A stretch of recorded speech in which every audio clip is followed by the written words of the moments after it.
Good morning. The Subcommittee on Human Resources and Intergovernmental Relations is now in session. I'm pleased to note that our distinguished minority ranking member, Mr. Thomas, is with us, and after I make my concluding opening remarks, he will then make whatever remarks he chooses to make.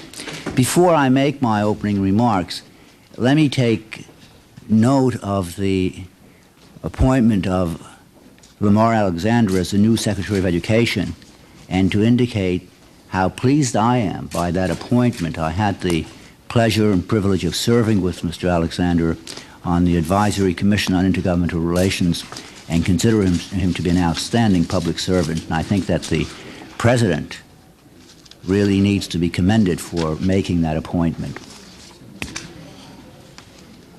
I also want to state that, as I told the Secretary in a conversation that we had yesterday, that obviously this hearing has nothing to do with anything that he may be thinking of doing about this issue. What we're into is process as to the decision that was announced on December 4th of 1990. Clearly, he was not in the Department of Education in any capacity at that time, and so I just want that to be publicly clear as well as privately clear.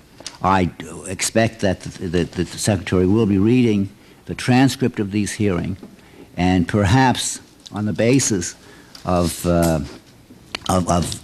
his following what comes out in today's hearing, because he said that he's going to put everything on hold for 6 months, I think, at a press conference that he held this morning, so that the policy before December 4th will be in effect for 6 months. Perhaps he'll conclude after these hearings that the old adage really holds, which is that if it ain't broke, don't fix it.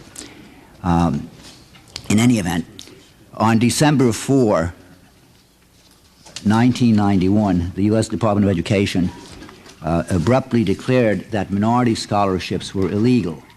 There was no attempt to assess the harm the switch in law enforcement would cause, nor to determine how many students would be affected.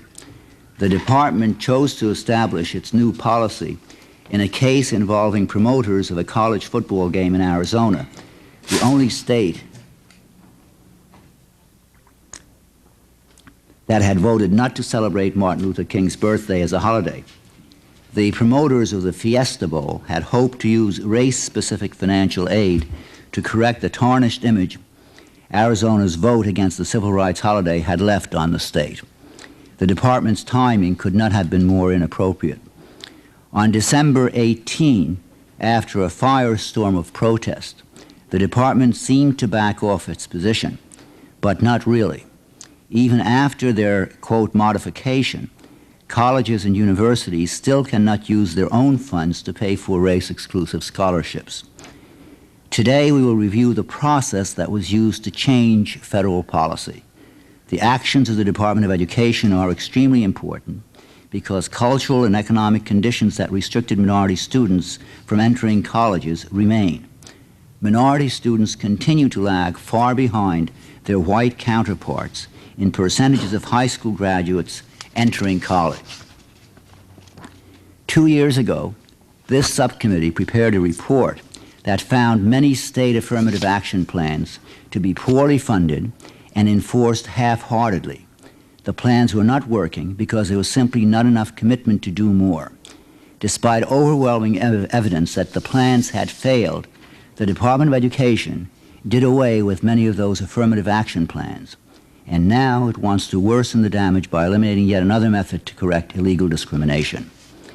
Today we will learn how this policy change came about, who was behind it, and how it will affect the way our colleges and universities conduct business. I want to emphasize again that we are reviewing past actions of the department that in no way reflect on the new Secretary of Education, who has already expressed his objections to the ban on minority scholarships. Our first witnesses are scheduled to be Mr. Michael Williams, Assistant Secretary for Civil Rights at the Department of Education, and his Deputy Assistant Secretary for Policy, Mr. Richard Comer.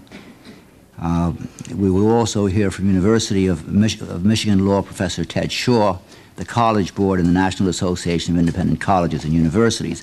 But before we go to our witness, let me call on Mr. Thomas for his opening comments.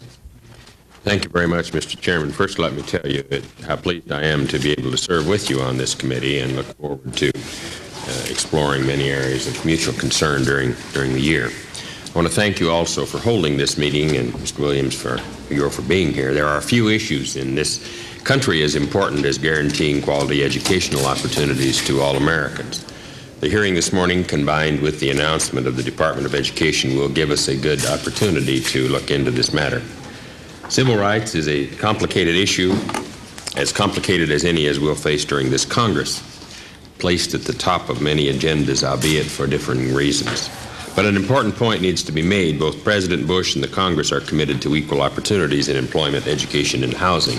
Differences in how we achieve those goals cannot and should not be construed as disagreement over the goals themselves. The decision by Mr. Williams and the Office of Civil Rights and subsequent statements during the 2 weeks following did create some confusion, and I'm pleased that he's here to discuss that with us today. I'm also pleased with the Secretary's decision to become more active in this issue to ensure that the needs of all Americans, regardless of color, sex, or national origin, are met and their rights protected. His statement this morning, detailing the process of the Educational Department intends to follow in reviewing this issue, appears to provide a solid foundation. We'll provide a much-needed overview of current programs, encourage the participation of outside groups in Congress in deciding how to improve our efforts and provide protection to both institutions and recipients who are already benefiting from current programs. The Secretary has a well-deserved reputation for being a leader in the field of education, both from his days as Governor of Tennessee and more recently as President of that state's largest university system. He brings with him a fresh perspective to a difficult job. I'm confident that his forthright manner will produce results all of us can agree upon. Once again, Mr. Chairman, thank you for holding this hearing. I look forward to the testimony of the panel. The policy of the Government Operations Committee and its subcommittees is to swear in all of its witnesses. So before we proceed any further, Mr. Williams, will you stand? Raise your right hand. Do you swear or affirm that the testimony you're about to give will be the truth, the whole truth, and nothing but the truth? I do.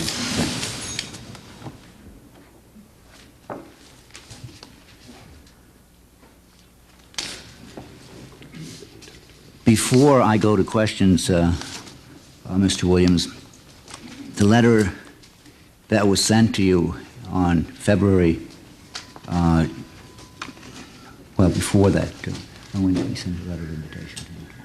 That's it, February 28th, invited Coleman. The letter that was sent to you on February 28th from the subcommittee over my signature requested that the Deputy Assistant Secretary for Policy join you this morning. Is that person here? Mr. Chairman, he is not here. And that person is? His name is Richard D. Comer. Okay. You understand that an invitation for a witness who's employed by the federal government to come before an appropriate committee of Congress is not really an invitation which can be lightly disregarded. And I would hope that Mr. Comer would appear within a matter of a brief occasion, because we have some questions prepared for him in this process. And so he is an essential part of this morning's hearing.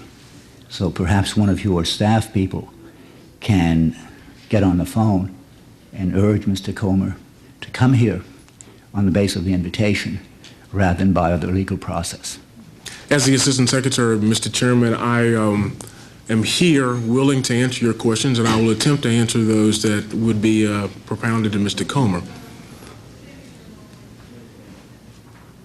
I don't know if you understood what I said. If Mr. Comer does not show up on the basis of the invitation, we will subpoena him to come. Now, we've rarely had to subpoena federal employees. And it shouldn't be necessary. Congress has the right to have federal employees appear before it. So I would urge you, before we get to the questions for Mr. Comer, to have one of your staff people call and have him come here, right?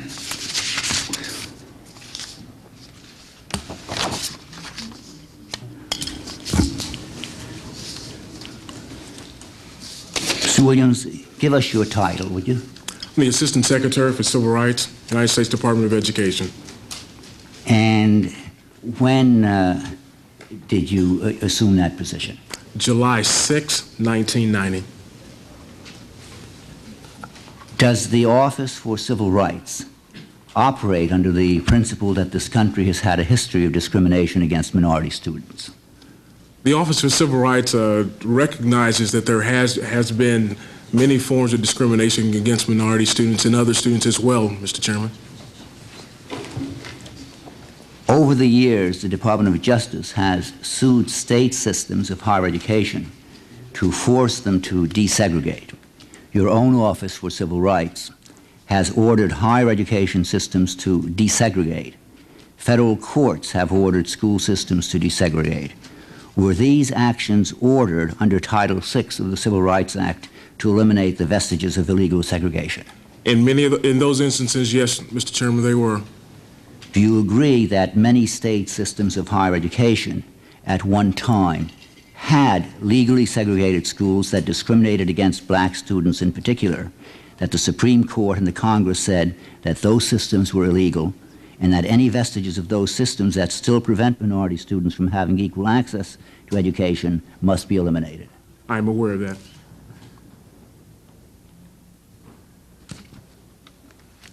Does the Department's Title VI regulation require that in the case of institutions in states that, quote, previously discriminated against persons on the ground of race, color, or national origin, the recipient must take affirmative action to overcome the effects of prior discrimination? In the regulation 100B, B62 does in fact say that a recipient of federal funds that has discriminated in the past must indeed take affirmative action to redress that discrimination.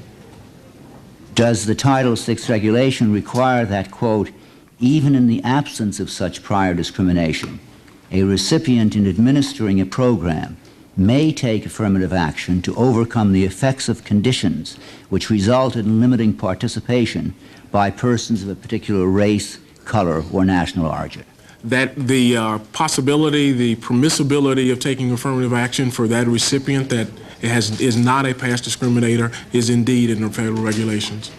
Isn't it also true that in cases where no discrimination has been found, that not only is affirmative action allowable, but that Title VI specifically permits race to be used as a criterion in providing such assistance as financial aid? I think in the past that when there is no discrimination in the past, that race can be a factor and be deemed to be a factor that is an appropriate factor to be looked upon by a federal recipient of federal funds. Yes, that's part of the regulations also, isn't it? Yes, it is. Last year, the promoters of the Fiesta Bowl football game created a Martin Luther King Scholarship Fund for minority students. On December 4, 1990, you informed the promoters of the game that awarding race-specific financial aid was now considered illegal by the Department of Education. You said that minority scholarships were a violation of Title VI. Is that correct? No, Mr. Chairman, that is not correct. Let me, if I could, say what I did say on December 4th. On December 4th, I issued a letter to the president of Fiesta Bowl, and that letter addressed probably the two big questions in this issue: the why. Why do we need financial assistance? And obviously because we need to provide opportunities for minority students to attend college. But it also addressed the how. And in going through the how... Mr. Williams, did you not say in your letter to Mr. Juncker, quote, OCR interprets these provisions as generally prohibiting race-exclusive scholarships, referring to Title VI. And then it goes, yes, sir, and then it goes on further Right, to okay. outline the But variety that's of all ways. I want at this point. That's all that I want at this point. Had the Department of Education ever before issued a formal finding that minority scholarships were illegal? The department had indeed issued findings before that race-specific activity had been illegal. That minority scholarships were illegal? That's the question. Had the department ever issued a formal finding? We provided technical assistance to Dartmouth College in 1988 that provided them information that said that a scholarship designed exclusively for minorities would indeed be in violation of Title VI. Now, again, I'm asking you if a formal finding had ever been issued by the department that minority scholarships were illegal. The answer to that is no, isn't it? The answer is no, but the principle, the legal principle upon which we have addressed it, we have used in other matters. So that the Fiesta Bowl, well, tell me about those other cases. Which other cases? Well, if we go back and look at, let's say in 1986, we looked at a scholarship with regards to Southwest Missouri State University, and looking at that scholarship did indeed say that the principle that a university could only use race-specific activity when addressing or redressing past discrimination was a principle that we applied in that instance, and it was the same principle that is outlined and reiterated in the letter on December 4th. Well, I don't know what that says, but anyhow, the Fiesta Bowl decision represented a significant change in your interpretation of Title VI, isn't that correct? I would disagree with that, sir. Do you think that the Fiesta Bowl statement and decision, in December 4th statement, it doesn't represent a significant change in the interpretation? If I could, in the Fiesta Bowl letter, I outlined a number of legal principles, legal interpretations, that the Department and the Office for Civil Rights had indeed used in the past. The first being that colleges and universities, institutions could indeed use race to remedy for past discrimination. That's one principle that was in the letter. That is a principle that, again, had been used in the past. We did and also say, as we had said before, that private entities were not covered by Title VI. That is a principle that the office had dealt with in the past. That is a principle that is in the letter. We had also said, as you outlined in terms of the regs, that an institution where there was the need to redress limited participation could use race as a positive factor, the way the court in Bakke discussed in 1978. That is a principle that had been used by the department in the past. That is a principle that is in the letter. Finally, we did, in fact, in the past in OCR, say that there may be other ways, a host of race-neutral criteria that institutions can indeed use in order to advance the educational opportunities of minority students. That is a principle that had been used in the past in the Office for Civil Rights. That is a principle that it's incorporated in the letter on December 4th. Did you consult with the department's general counsel in any way before making your decision to prohibit race-specific scholarships? Yes, sir. The letter went through a number of renditions, and around the 27th, 28th or so, the letter, as well as the press release, a draft of the letter and a draft of the press release were sent from my office to the office of the secretary and the office of the deputy secretary, and the general counsel's office had an opportunity to review both. And when was that? Around the 27th and 28th of November. Yes, sir.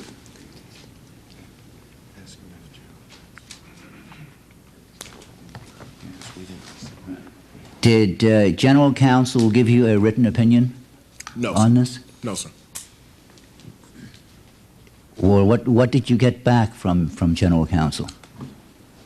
I received back comments on the way one or two of the first drafts had been written. There were handwritten comments, and received back a telephone call from the general counsel with his comments about phraseology in the letter. Do you have copies of those comments? What we had at the time of your document request has been turned over to you. I do not have any other documents other than those. Did you receive any comment from the office of the secretary or the deputy secretary? Yes. On somewhere prior to December 4th, between the 27th and the 4th, I received a call from the Chief of Staff of the Secretary's office saying that the letter and the press release were fine and to go ahead. I received a call from the Deputy Secretary's office around the 4th that said go ahead as well. Nothing in writing? I did not receive anything in writing. No.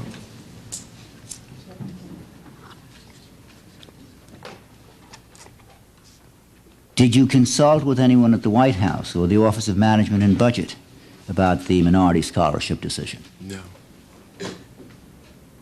Did you discuss the decision with anyone at the Department of Justice? I think I did not. I think there may have been members of the staff that shared one of the first renditions of the letter with DOJ because the University of Alabama is involved in litigation with the Department of Justice, and we wanted them to be apprised of it.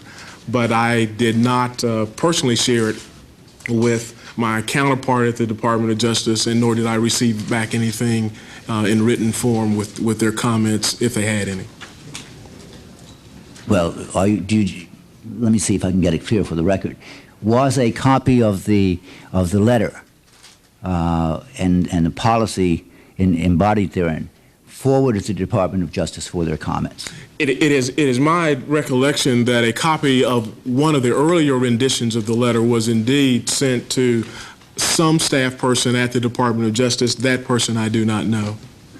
And who on your staff sent it, do you know? That I would not know as well, sir. And what the comments of the Department of Justice were, you also do not know? That is correct.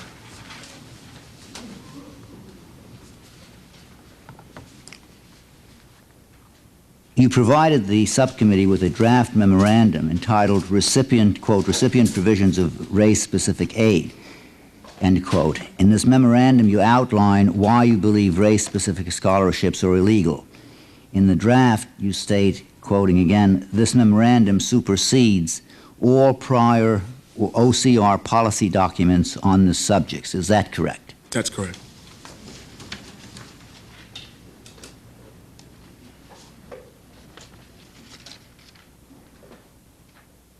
So that, in fact, when I asked you earlier whether, in fact, the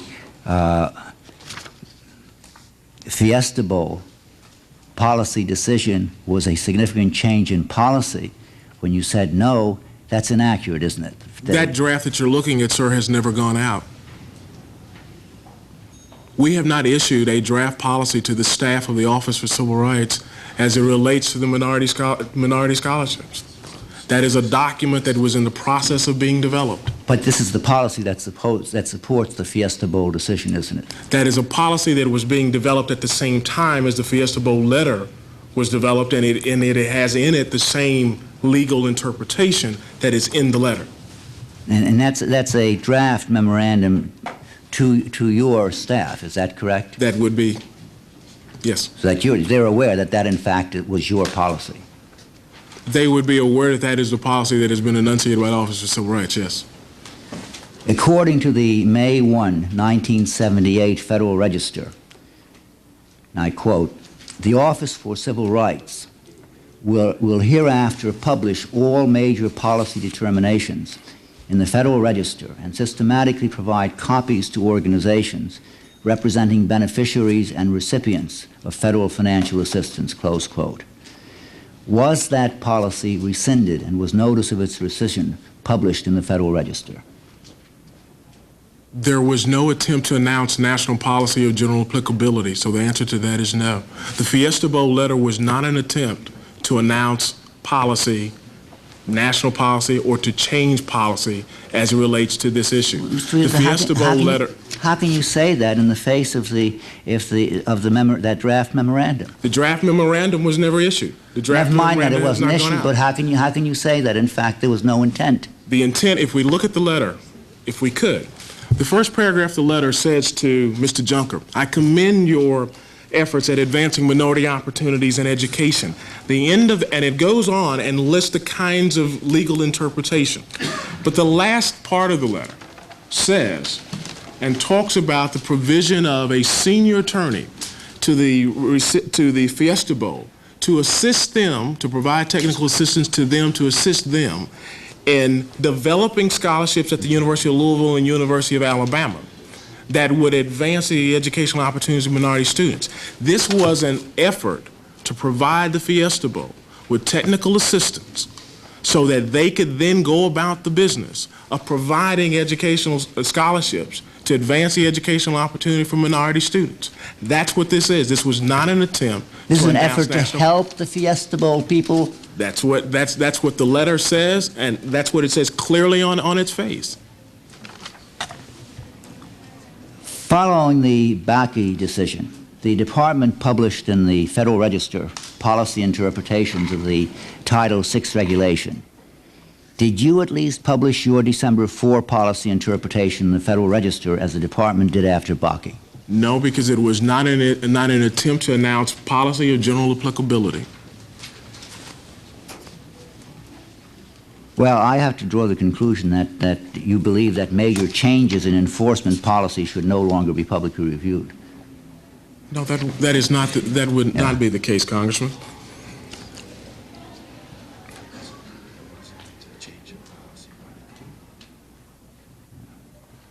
Yeah. Why do you think that the whole nation, at least the academic sector and the civil rights sector, get so upset at the decision, in your view? There are probably a lot of variables that go into it. Quite frankly, I'm probably not the best person to do that. Some of the people who got upset may be in a better position. But if I could, let me see if I can muse a bit. I think to some extent, on the why side, there is indeed a great need for us as a nation to provide opportunities for a wide variety of students, particularly disadvantaged students, and even more particularly for minority students, to go on and to attain an education. A letter that came out, which is fairly innocuous, I think, to most people, was followed sometime later with discussions in the public that it was a ban on minority scholarships and that minorities could not go to school. But clearly in the letter, there are enunciated ways in which scholarships could be provided to minorities. I think people got scared. I think people became afraid that minority students would not be able to go to school. I think that happens when someone puts a microphone and a camera in front of the face of a young black student and says, what do you think about the Department of Education trying to take away your scholarship, when indeed that's not what the letter says. And I think there was fear. I also think that there are a number of things that went on. I think that, as you mentioned, there are a number of states that in their higher education systems had been declared to have been discriminators. And those states can and indeed do and have had race-specific, minority-specific scholarships. And other schools, not for the same legal basis, but seeing what maybe the school across the street, what the University of Texas was doing, and because they had been a discriminator, my state, maybe a private school in the same state saw what the University of Texas was doing and started doing it as well, not looking at the legal basis for why the University of Texas was doing it. And so I think what happened, there was a confluence of a lot of things. But I do not think it is necessarily because what I did was to announce a change in policy, because that is not what we did, and that was not what we intended to do. And well, I must say that it sort of confuses me as to what the Secretary is going to be reviewing. I understood that he was reviewing the whole policy change to see what should be done with it. If I could, I think what the Secretary wants to do we were, or me more specifically, I was roundly criticized for having appeared to have made a decision without consulting with the higher education community and the civil rights community, without having done impact analysis to determine what the impact would be, without having done what Mr. Ross, I understand, has done, finding out how many scholarships there are and what the numbers are. And there's an opportunity here, which I think the Secretary is seizing upon, to do that. To announce, we have not attempted to announce policy of general applicability, but to do so at some future date after having gone through an orderly process. As a matter of fact, I understand that the Secretary has said that for 6 months, everything will be on hold, and the policy decision or change announced on December 4th will be in abeyance until he gets through with his review. Isn't that correct? That is correct.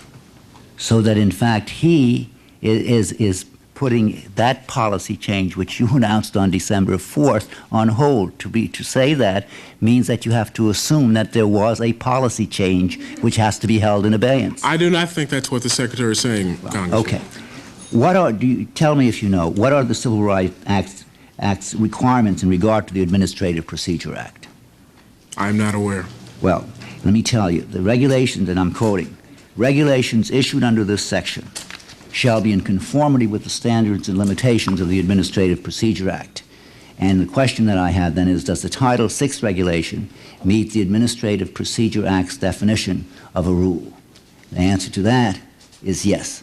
Under Section 2C, a rule is defined as, quote, the whole or part of an agency statement of general or particular applicability and future effect designed to implement, interpret, or prescribe law or policy, or describing the organization, procedure, or practice requirements of an agency.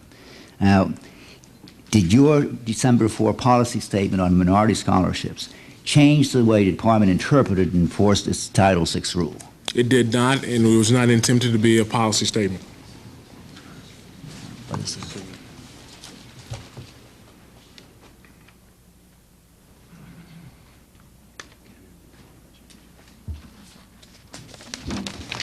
Yeah, I just spoke about that. Yeah. Okay.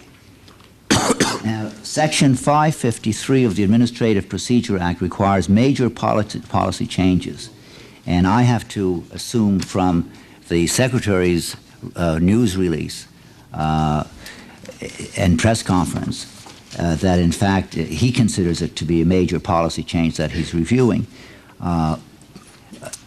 The Administrative Act requires major policy changes to be subjected to notice and comment rulemaking prior to their becoming final agency policy. And did you promulgate your new rule prohibiting minority scholarships according to Section 553 of the Administrative Procedure Act as required by the law? No, it was not an attempt to announce national policy.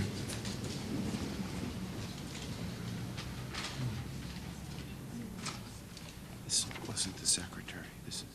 Yeah, I know. Were you aware at the time that you adopted the policy, whatever it was that you consider it to be, that it would alter the way just about every college, university, and state system of higher education conducts business? No. Okay. At this point, I'm going to yield. I have further questions, but let me yield to Mr. Thomas, and let me recognize the presence of one of our distinguished members on the majority side, Mr. Donald Payne of New Jersey. Mr. Thomas. Thank you, Mr. Chairman. I'm, I guess, Mr. Williams, a little bit confused. Perhaps you can help me. What is the difference between the current policy of the Department with regard to this issue and the policy 3 months ago? At the present time,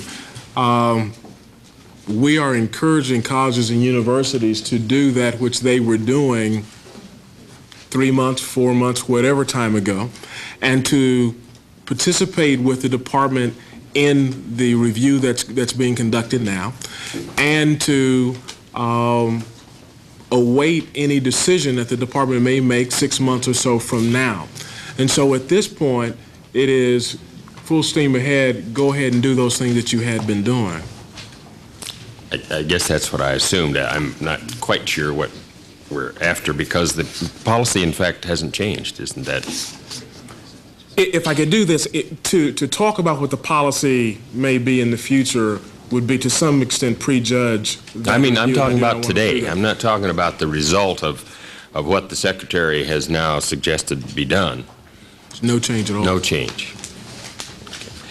I read the Secretary's statement here, and I don't think he commented on the change.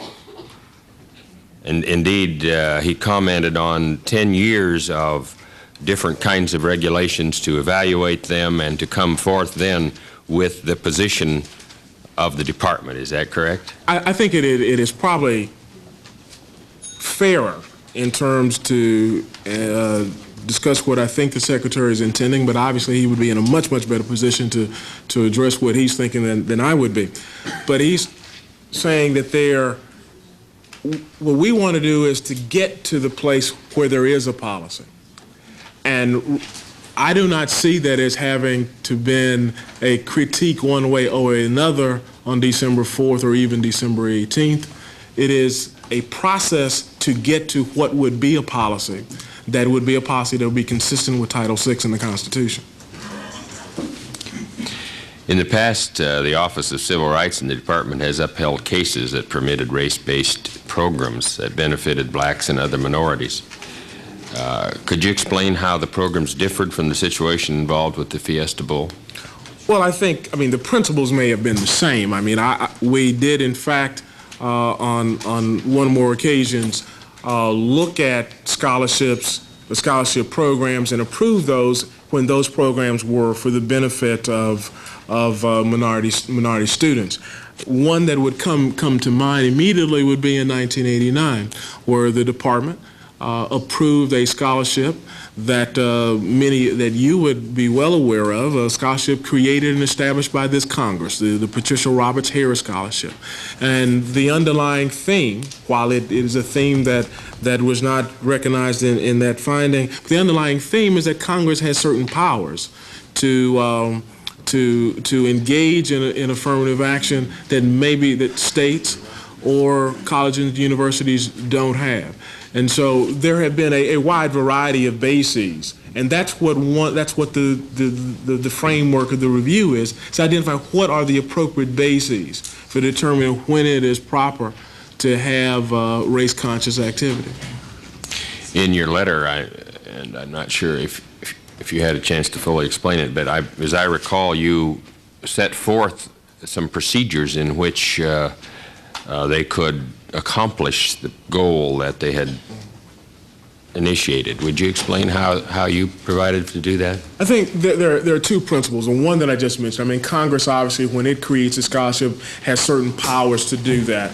A second was that private entities are not, if they are not recipients of federal education aid, then obviously they can go ahead and create race-specific scholarships. IBM could do it, Pepsi-Cola could do it, without coming and running a file of Title VI.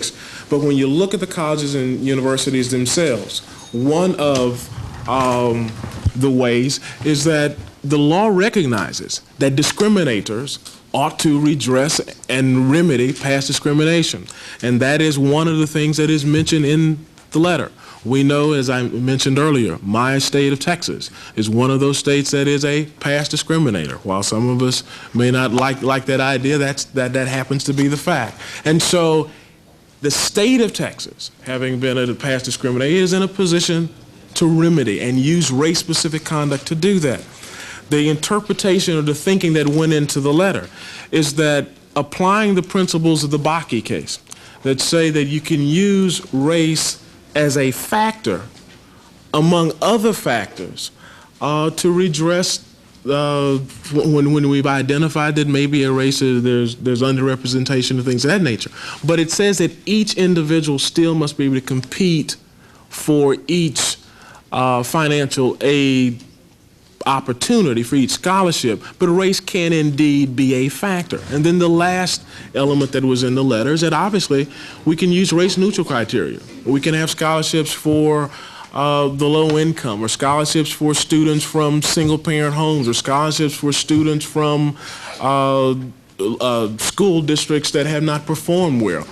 race-neutral criteria, and even if in using that criteria, an overwhelming number of those individuals end up being minorities, then that, in the interpretation of December 4th, would be consistent with Title VI. In your judgment, would that be the case if those kinds of criteria were used? The overwhelming number of recipients would be minorities? Oh, I would imagine that a demographer, I'm not sure, I would imagine a demographer would tell us that probably if we looked at the economically disadvantaged, if we looked at people from poor school districts or poor schools, if we looked at people who came from families that were having some kind of suffering or some kind of disarray, that a good portion of those would indeed be minorities, and so minority students would indeed benefit from scholarship programs that designed in that fashion. But the law doesn't say that the scholarship programs have to be race neutral. And that's one of the reasons, Congressman, why it is somewhat disconcerting to hear the notion that what I said on December 4th was that minority students couldn't go to college, because there are any number of ways that even the December 4th letter identifies that could be used to provide opportunities for minority students to go to school. Your responsibility within the department is what, specifically? Civil rights enforcement? Civil rights enforcement, there are 4 major civil rights, federal civil rights laws in the area of education, protecting individuals from discrimination based upon race, national origin, color, sex, handicap, and age. That's what we do. 33. So, as opposed to policy and determining the numbers and all that, your specific concern is adherence to the civil rights law. We're a law enforcement office. I have no further questions now. Thank you. Thank you. Thank you very much, Mr. Thomas. Just one point on the questions that you raised. Mr. Williams, when the December 4th letter announcement from your office created an uproar, on December 18th there was a modification. And in that modification, the news release that was issued from your office says, under Title VI, however, private universities receiving federal funds may not fund race-exclusive scholarships with their own funds. Now, that's a new interpretation of Title VI, isn't it? No, sir. Okay. Mr. Payne, I think we'll call on you at this point. Thank you very much. Your position with the department is you said civil rights enforcer. I'm just curious to how the December 4th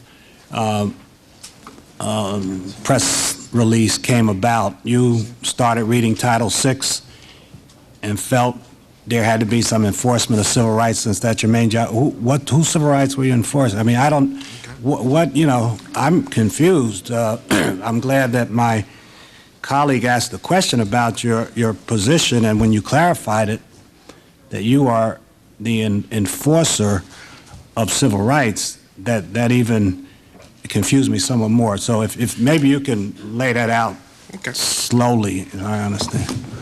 Title VI starts off and it says no person shall be discriminated against. And in looking at what we had learned was possible from the Fiesta Bowl, that the Fiesta Bowl may indeed be creating or allowing or assisting University of Louisville and University of Alabama to establish race-specific scholarships. The concern was raised as follows. We have already discussed that states that have discriminated in the past can indeed use race-specific conduct. They can have race-specific scholarships. Kentucky, Louisville, was one of those states. And they had, at the time of December 4th, race-specific scholarships.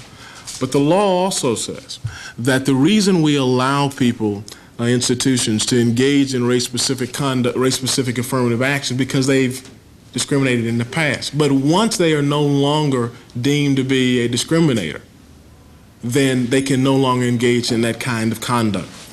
At the same time, in late November, that we were looking at, or I was looking at the Fiesta Bowl, we were also making a determination, or at least reviewing and looking at making a determination as to whether the state of Kentucky should now be deemed to have complied with their higher education desegregation plan with the Office for Civil Rights. So the consideration became, if the decision is made that Kentucky has complied with the law and is no longer deemed to be a discriminator, they would no longer be in a position of being able to offer race-specific scholarships. And so the question for me was, do you get in front of the curve and say, there may be other ways to do this, or do you allow Louisville to go ahead and create the race-specific scholarship, as the news account suggested that they might, and then have the charge that, well, why didn't you tell us before we did this that we may not be in a position to do it? So I took the position to get in front of it. Let me, if I could mention one other thing. And so you ask, well, who civil rights would be? If they are no longer a discriminator, then there are any host of numbers of students on that campus that then indeed would be subject to the protections of Title VI. They could be Hispanic students. It could be Asian American students. Could be Arab American students. Could be white students. All of those students, if Louisville, if the state of Kentucky had been deemed to no longer be a discriminator, all of those students would now be in a position to say that they deserve those protections. One other thing is that during the confirmation, my confirmation hearing, I received a number of comments from your colleagues in the other body that suggested that OCR needed to be more proactive. And so what this was an attempt, as I've said before, was to provide some kind of technical assistance, and the press release was an attempt to give notice to folks that that's what we were doing.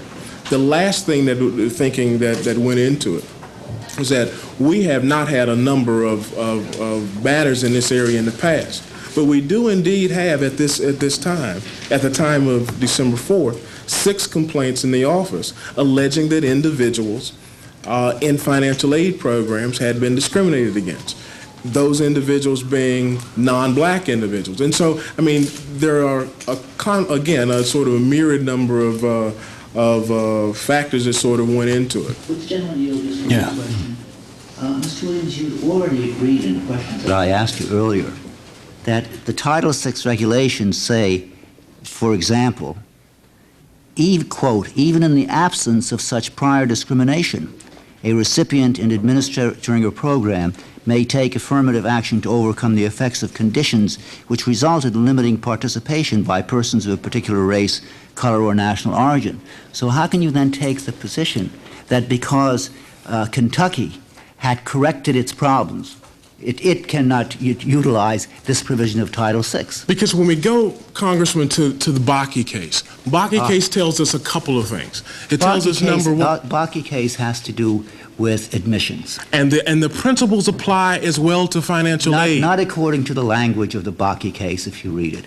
I'm sorry, Mr. Payne, please. That's all right. So your belief, and but as you said before, I perhaps should ask some of these questions, quoting you, to people who got upset or got alarmed, would be better suited to answer these questions when it talked about the fact, when it talked about the impact on minority students. So it's very clear that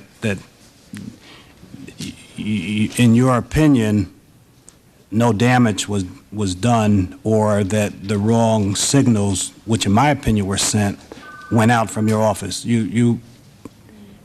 I would agree with a part of that. There is no doubt in my mind that bad messages got to students and parents. I think we may have some disagreement as to who caused the bad signals. But without any doubt, And I think that's the reason, and that is the justifiable reason for Secretary Alexander saying that now he wants to conduct a review so that we can get to a policy of general applicability in some due course. But there's no difference between us that there were indeed some bad messages that were sent to students and their parents. And in order to, remembering what the senator said, that they really want to see a proactive OCR, the first thing that you thought about was this? I mean, this was the way to get the Civil Rights Division active. No. As a matter of fact, what we did was, for the first time in the history of the Office for Civil Rights, develop what we call the National Enforcement Strategy, which outlines 7 high-priority issues that we wish to address this year. Those issues being limited English proficient students, those thousands of students that come into this country each year or already here each year that cannot speak English, and the need for schools to provide them with educational services. The second issue being the question of ability grouping and tracking, the allegation that elementary schools and high schools are either inappropriately assigning minority students to either low track classes or to classes that do not challenge them appropriately. A third issue being the question of racial harassment and violence on our college campuses. Fourth being the question of the increasing number that we will probably see in our schools of students who are born with the addiction of their parents. Another issue being the question of providing educational services for pregnant teens. One that was indeed suggested strongly by members of the Senate was trying to get a handle on providing and protecting the civil rights of homeless students with handicaps. And so that was what was the initial effort of the Office for Civil Rights. But again, we have a confluence of events. I think many of the people to my left, on December 11th, I announced the National Enforcement Strategy to my staff. On December 12th, we intended to announce it to the world at a press conference that many of the people to my left were at. It just so happened that December 12th was also the day that an article appeared on the front page of the New York Times regarding this issue, and so most of, if not the great majority of the questions were directed not about the National Enforcement Strategy, but about the question of minority scholarships. It also happened to have been the day of the resignation of former Secretary Cavazos. Okay, I'll just ask one quick question to get back. You're basing this, you're looking at the future, and after all of these minority students and every university has complied and are ahead, you're concerned about the future when other students might say, well, that applies to me. And you used, I think the terminology used, deemed to have complied with the law. Now, you used the case of Kentucky, and you said Kentucky had complied with the law. Not had. We were making the determination of whether they had. Okay. At the same time. What was your determination since you made the statement? We have not completed that as a result of But that was one of the basic, I mean, that was one of your worries in case they had you, this might be out of step. But why didn't you wait until you at least finished studying Kentucky before you announced this new initiative? Well, again, the reason being is because University of Louisville is a state school in the state of Kentucky. Right. And the concern was, if Louisville goes ahead and establishes a new set or a new group of minority limited scholarships, and then in short time after that, we determine that the state of Kentucky has now complied with the law, then I think I am open to the question, why'd you let us go ahead and do that if you were going to stop us from doing it anyway? Why didn't you just tell us in the beginning? Well, the money could have been used then for that other purpose. In other words, though, it seemed like you were more anxious to get this policy out. But my other part of that question is whether a person complies finally with what you think is compliance. Is there no consideration for 300 years or 200 years or 100 years or 50 years of past discrimination. When do you catch up? If you're in a race and it's a 100-yard dash and you start at the starting line and somebody's at the 50-yard line, you're never going to win. So are you concerned that the University of Louisville has over preponderance of minorities getting scholarships? I mean, if you went in there, you'd see 4 or 5 minorities to every 2 or 3 of all the other people that are on scholarship. In other words, you seem to be taking a needle in a haystack and coming up with a major determination on your fear that the day is going to come. You know, in 1976, 6.4% of minority students graduated with a bachelor's. In 1989, it's down to 5.7, and don't even get into doctorates or master's degrees. But you come up ahead of the wave and all that. I just don't know what you've been reading or how you could come up with such a drastic decision, just almost shooting from the hips, because it's got colleges in New Jersey, private institutions, who have stopped. They say they don't know what to do, and therefore they're not going to violate a law. More damage has been done by your statement. And then 2 weeks later, you even made it stronger. You made it positively no funds. I don't even understand that. After all the uproar, you came in to make sure that it seemed to me that the final nail was in the coffin. How can you explain that, what is it, the December 18th statement that where before it says where such scholarships are funded entirely by private persons or entities that have specified restricted the funds to this purpose, an institution may administer such scholarships. You went on really say that superseding the old Title VI implementing regulations is absolutely prohibits private colleges and universities from administering minority-targeted scholarships from their own funds. No exceptions provided. That even goes a few steps further after the outroar. What did the outroar steam you up, fuel you up, make sure it's really clear? I don't understand it.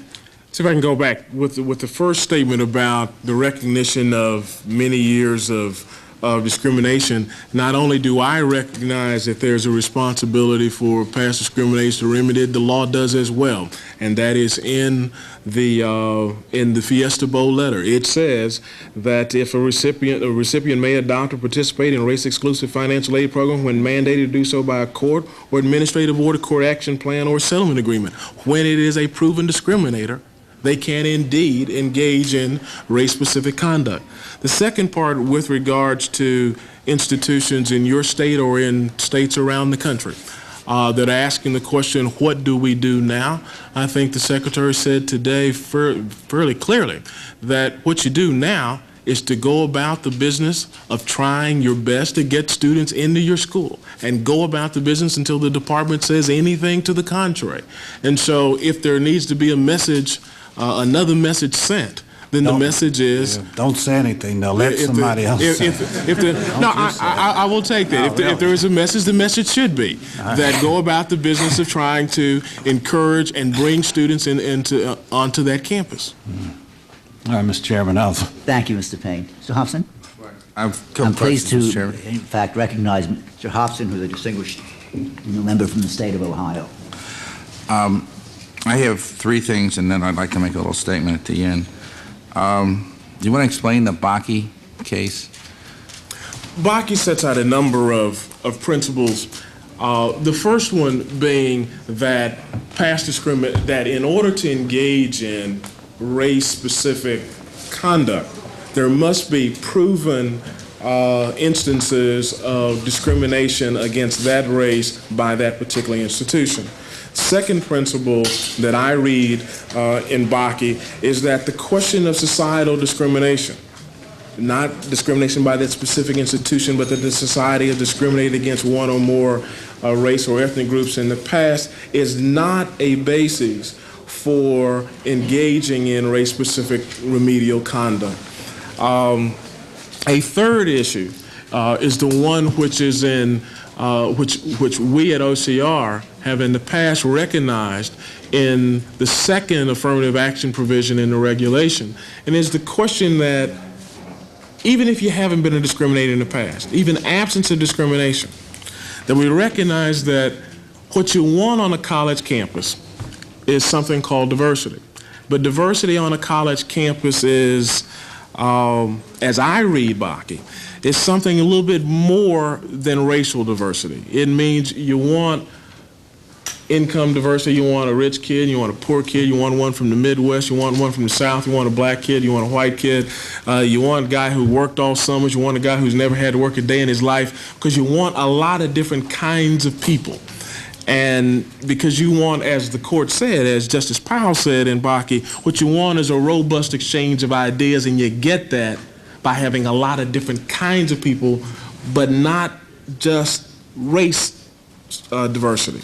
And so what is in the December 4th letter as part of the analysis of Bakke is that you can use race as a factor, among other factors, to make a determination about who to provide financial assistance to. Well, I'm not going to answer the other question I was going to ask. Let me tell you what I think is a problem. I think I happen to sit on the board of a historically black school. Most of our students come from families of $15,000 or less economically. There are first-time students in that institution, the first family member to go to a school. And I think probably you look through the law and maybe technically, correctly on the law, you were right. I don't know. I don't practice law anymore. Never did, really. Maybe I just know enough law to be dangerous. But the message that came out and what comes out to a lot of people is that there's an insensitivity to the problems that a lot of people face in society in gaining access to education and to opportunity, and that many of us have tried for a long time in our own ways to gain that access and to assist people.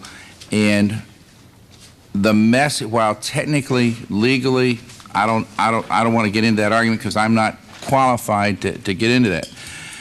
You may have taken the right position. I don't know, but to the body politic in many instances, or certainly to those people who were looking for ways to assist people, it appeared to have a negative, and it does, I think, or a chilling effect on a lot of things that they might try to do or want to do, even though maybe technically, and I don't know how, and maybe this is the other thing I want to, but do you understand in retrospect what resulted in a lot of people's thinking about, one, the policy of your department, of the administration, as to the result of what happened, or was there any contemplation of that before it came out? Let me see if I can. Or maybe you didn't have a chance to get it out before that happened, but was there any understanding of that? There is, obviously. I mean, I share the concern about the message that was sent, and also share the concern about the impression that in some kind of way, either we or I or the administration lacked the appropriate level of compassion about folks who may be disadvantaged, and share that. If the question is, quite frankly, how much of that went into play in the December 4th letter, I have to tell you that I look at, quite frankly, and many people will disagree, but I look at OCR as an enforcement office, and I feel uncomfortable with looking at those wide range of other kinds of issues. That's quite frankly, for the balance of the department. For many other people in the department to look at those issues along with us. I have to tell you that there'll be a whole lot more thinking about that in the future.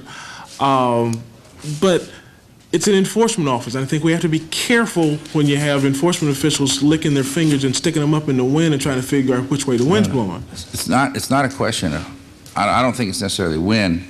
I think it's a question of sensitivity as to, and compassion for some other people. And somebody along the line is going to say, you know, hey, this may be technically correct here, but is it the right thing to do? Well, and I think for all people, and I think somebody along the line had to say, hey, wait a minute, you know, are we sending the right signals here when we do this? And apparently that didn't happen, or if it did, it wasn't listened to someplace along the line. But I can also tell you there are a lot of people out there that don't care how they get that scholarship, whether it's race specific or not, if that's the way they're going to get into the system and the way they're going to be able to advance. Because when you come from a family that's $15,000 or less of income, and you're the first person to ever go to school, you're looking at whatever you can do to get into that environment and to try to stay in that environment. And one of the problems, if you look at the number of medical students today, it has dramatically dropped in the minority population. We tried, when I was on the board of another school, Central State, to get kids so they could get into medical school, and we did, and that program has since been dropped, unfortunately. I want to go back to another technical question, then I'll stop my philosophizing. But I think philosophy plays a role that maybe wasn't sensitive enough in this situation. But from a technical standpoint, how does a person or a state become a non-discriminator, or how does it cure itself from those past activities that have contributed to this? I find that interesting because I'm not even sure that my state, I don't know where my state complies, and I'm not sure we do enough in my state. I'm sure we don't, from what I've seen. But how do you form a criteria for that? We started with 17 states that were deemed, that had dual systems. They had at one time a school that only white students would go to, and they had another school that only black students would go to. And since I've used my state of Texas quite often in the past, we had Texas Southern and Prairie View A&M, and so we had a dual system in Texas. And what has happened is that those states entered either by court order, were told there were certain things that you must do. There are some little checklist things. You either build facilities at the black school, or you engage in certain kinds of upgrade of departments at one school or the other to attract students of different races. But either by court order or by an agreement with the Office for Civil Rights, depending upon how you were determined to have been a past discriminator, there are things that you had to do. After having done them, then either if it's a court-ordered plan, a federal judge makes the determination that you've complied with his court order. If it is a plan with the Office for Civil Rights, and the Office for Civil Rights determines whether you have complied with the Office for Civil Rights, the agreement that you have with the Office for Civil Rights. And that's how one, sort of in a nutshell fashion, becomes released and becomes deemed to be a non-discriminator. How often has this occurred? Have we had Texas is out? Or? Texas is under review at the current time. I think, as the chairman mentioned, there were 17 states, and I think 10 were released prior to 1989. Okay. I guess the other thing I'd just come back to there, and I'll say this again, there are a lot of us out there that are been involved in schools that will take the money anyway. We can find the money for those kids, and then you can sue us later if you want, but we'll get some kids through.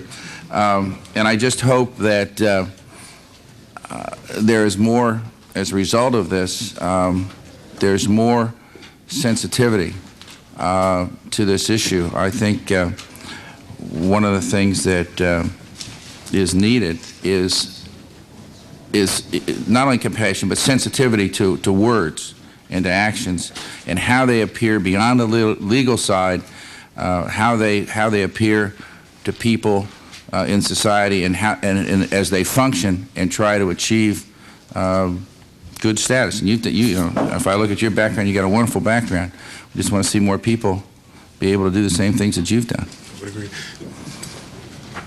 And that's all I have. I would agree. The objective of Secretary Alexander, the review, is to indeed do those kinds of things. I mean, to do a deliberate review and then to do it in a way that no matter where we go, we keep our eye on the ball. And the ball is that within the constraints of the law to try to find the ways to provide as much opportunity for folks as possible. With regards to, if I could go back to your comment about the HBCUs, it is very unlikely that what was in the December 4th letter would have affected your students in light of the fact that I doubt that an HBCU has race-designated scholarships and would not have to. It doesn't mean just because the majority of the students may be black would not mean that those are race-specific scholarships. Those scholarships could be any kind. Yeah, it's just the chilling effect that it has. I recognize that. Thank you very much, Mr. Hobson. Sir Williams, I had asked you earlier if Mr. Richard Comer was here and asked you to attempt to get him here before we had to use other process. Is Mr. Comer here? He is not in the room, sir. Well, then, at this point, we will undertake some administrative business. On February 28, I requested that the Assistant Secretary for Civil Rights and his Deputy Assistant Secretary for Policy appear before the subcommittee to testify about the minority scholarship policy. Richard Comer, the Deputy Assistant Secretary, apparently refuses to testify. We still have not heard the testimony of the key individuals who formulated the minority scholarship policy. The department has forced my hand. I have no choice but to seek a subpoena for the testimony of Richard Comer, Deputy Assistant Secretary for Civil Rights. Before proceeding, is there any discussion? Mr. Thomas? Reserving the right to object. This is sort of a new experience to me, but it's my understanding that the normal process is that subpoenas are issued in the case of some kind of illegal process and not in the matter of policy. This is a question of policy, and I guess I would ask you what the precedence is and what the position is with regard to subpoenas on policy. The precedent is that federal employees are invited by committees of Congress to appear before them. If they do not respond to the invitation, then regardless of what the matter is, whether it is policy, whether it is illegalities, whatever, then the committees or Congress itself have the power to issue subpoenas. And that's the way that the subcommittee and the committee itself has operated over the years. Any further discussion? No, Mr. Chairman, other than we've been through this before, and it's no new policy. I think last year we met on subpoenas before, and so it's the policy of the committee. I move that the subcommittees, and if there's no further discussion, authorize the issuance of a subpoena to require the appearance of the Deputy Assistant Secretary for Policy. Is there a second? Mr. Chairman, may I inquire again about the process? Do we have we have the proper number here for a quorum? And a quorum is present. Quorum is present. Well, Mr. Horton, I've visited with, does not support this idea, and I suppose, and I don't intend to support it either. Right. I have the highest regard for you and for Mr. Horton.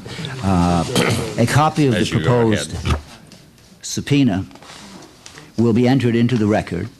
The vote now occurs on the subpoena.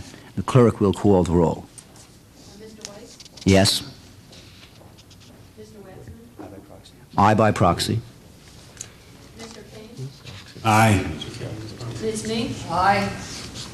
Ms. DeLauro? Aye by proxy. Mr. Thomas? No.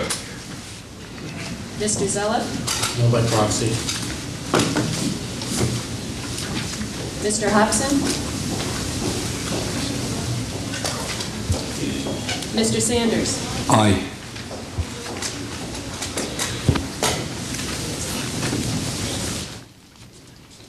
Six aye, 2 nay. And the subpoena has been voted by the subcommittee. We will now return to questions. Let me just touch on a couple of items that... Of course, Ms. Mink. Cannot apologize more grievously not being able to participate in this very, very important hearing you've scheduled, an issue which I care very deeply about. And I would be here except that we are on a markup state in education and labor on the family and medical leave bill. So I must excuse myself again to go back to deal with the amendments. I fully understand, and if you'd like to make some opening comment while you're if I might here, have please. permission Of course. to have leave to insert my remarks Absolutely at so. this point in the Without record. objection, that will be done. Thank you very much. Right. Mr. Sanders, would you like to make an opening comment? Not at this time. Right, thank you. First, as to the Bakke decision, and without going into it at great length, what we're talking about here, what your statements and letters and initiatives and policies of December of 1990 involved, were scholarships to students who had already been admitted into colleges and universities. What Bakke was dealing with was the admission of a student into an institution of higher education on the basis of race. And the Department of Education issued in the Federal Register of October 10 of 1979 a policy interpretation coming from the Office for Civil Rights. And in its summary of policy interpretation, it said, and I quote briefly, "The Department has reviewed the Supreme Court's decision in Bakke and has determined that voluntary affirmative action may include, but is not limited to, the following: consideration of race, color, or national origin among the factors evaluated in selecting students, increased recruitment in minority institutions and communities, use of alternative admissions criteria when traditional criteria are found to be inadequately predictive of minority student success, provision of pre-admission compensatory and tutorial programs, and the establishment and pursuit of numerical goals to achieve the racial and ethnic composition of the student body the institution seeks." I can hardly see how at this stage you can argue that Bakke forces you to adopt the position that you did. If I could respond, Yeah. Mr. Chairman, since that time, going back to 1986, May 2nd, 1986, in a letter from then Acting Assistant Secretary Alicia Coro, in a document that I think has been provided to your staff with regards to a scholarship that was being created for Dutch Americans. It does indeed say on the second page, in the next to the last paragraph, that any determination with respect to the legality of the scholarship program mentioned in your letter would take into consideration the Title VI regulation, the Bakke case, and other relevant case law. Following that, in 1986, in a similar advisory to the Southwest Missouri State University, on page 3, in the first full paragraph, it says, it has the same language with regards to the applicability of Bakke to the area of financial aid. We have indeed, sir, applied Bakke prior to financial assistance prior to my December 4th letter. You're telling us then that the policy interpretation printed in the Federal Register of October 10, 1979 has been rescinded by letters of advisory letters to universities or colleges or recipients? Saying that they have been the regulation, the second item, 100B62, that states that a recipient may use affirmative action, has been read and interpreted in a way that applies Bakke. And in the face of the Federal Register interpretation. Okay, let me go to another point. You continue to say that in fact your statements during December were not policy changes. The December 18 clarification issued from your office is headlined, Department Issues Policy Statement on Race-Exclusive Scholarships. First paragraph, I'm quoting. The U.S. Department of Education today announced a 6-point administrative policy regarding race-exclusive scholarships to prevent disruption to the efforts of colleges, etc. In the face of that, I don't know how you can continue to say that what you announced was not a policy change or policy determination. I think it is probably fair to say that what I said is that what I announced on December 4th was not a change in policy. There are indeed policy announcements on December 18th that I, on behalf of the Department of Education, announced. Oh, so the December 18th statement was a policy change. There is a policy interpretation difference on December 18th. Okay. Now, did those policy changes go through all the requirements of the Administrative Act? They did not. No, sir. And not printed in the Federal Register? They were not. No public comment? There was none, other than the free-for-all before, but no, there was none.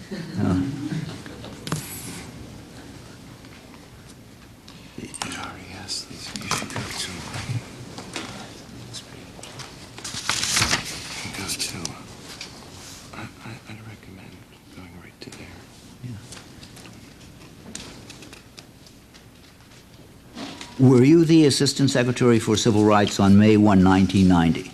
No, I was not. On May 1, 1990, Richard D. Comer of the OCR Central Office sent a memorandum to the Civil Rights Director in Region 4 suggesting that Florida Atlantic University be investigated as part of a compliance review.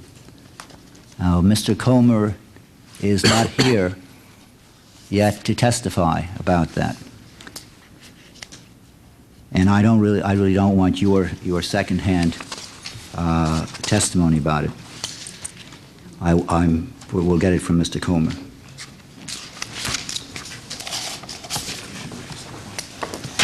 The new policy was being discussed before. You are aware of the fact that the new policy change, whether of December 4th or 11th or 18th, was in fact under discussion before you arrived as the new Assistant Secretary for the Office of Civil Rights.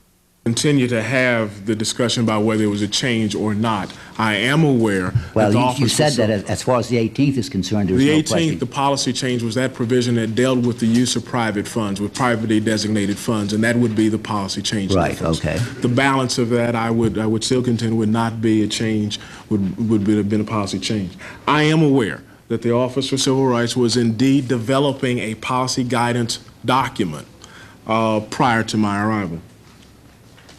So that, in essence, you found this initiative underway and, in essence, in motion toward action by the time you arrived. That you didn't conceive this. There was activity, yes. You didn't conceive this initiative by yourself. I did not conceive the development of the policy guidance document by myself. That's correct. Did you adopt the policy because of Mr. Comer's representations to you? No. I have gone through the law and had read it myself, and while Dick was at the department before I have to say that I share in the what's in December 4th. It's over my hand, and that's me. Did Mr. Comer draft the December 4th letter? No, the December 4th letter was drafted by a number of people. It was drafted As most things in OCR at the staff level, and then it goes through the process, it had my comments and changes through it. As the folks at OCR know, I use a red pen and I mark up most things.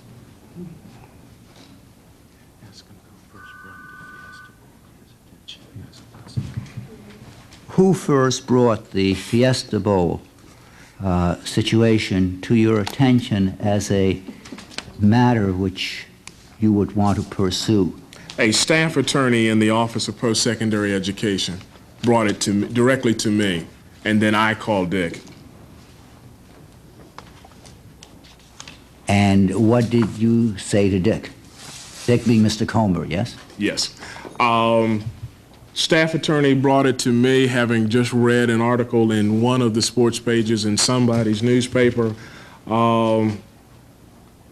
Said that there may be something that would be of concern. I said look into it, and told Dick that the staff attorney was going to look into it and keep his eye on it.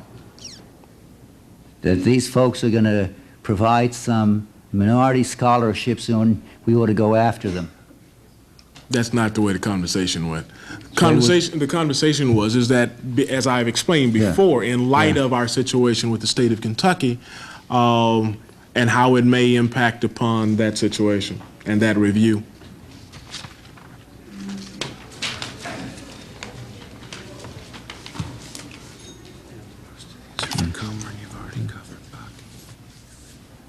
Were the schools involved in the Fiesta Bowl from states that had been found to discriminate in the past? Both. As I mentioned to, I think, Mr. Payne earlier, yes. But isn't it true that even in cases where past discrimination has not been found, the Bakke guidelines encourage colleges and universities to take voluntary affirmative action? They encourage them to do so in a specific kind of way, and that would be use race as a variable among other variables, but not in a specific, not a race-specific way. You cannot earmark scholarships off to the side and say these scholarships are for one minority group or the other. That what you must do is to say that we're going to have every student on that campus, irrespective of race or color, competes for that scholarship, and race is one factor that you can give a plus factor to among other factors. Is the Department of Education investigating any minority scholarship programs in addition to the Fiesta Bowl? Yes. And at this point, the department has received complaints. I think, as I mentioned earlier, on December 4th, we had 6 complaints.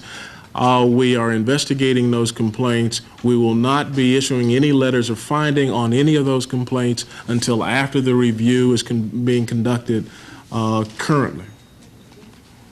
In a memorandum about your investigation of the Oregon State Board of Higher Education, Mr. Comer writes that the Office for Civil Rights will rely on Bakke in determining the validity of affirmative action programs. But then Mr. Comer goes on to criticize the state of Oregon's goal to, quote, increase the enrollment of blacks, Hispanics, and Native Americans, close quote. How is that goal inconsistent with the Office for Civil Rights' own public guidance on affirmative action? I'm not in a position to answer that, Congressman. In a draft report, you claim that the state of Oregon is in violation of civil rights law because its tuition grant program to attract minorities excludes certain races and ethnic groups. Can you tell me what you found the purpose of the Oregon Minority Recruitment Plan to be? Congressman, that is a pending investigation, and it would be inappropriate for me to discuss many of those matters at this time, I would think. Well, the department's letter of finding is a matter of public record at this point, isn't it?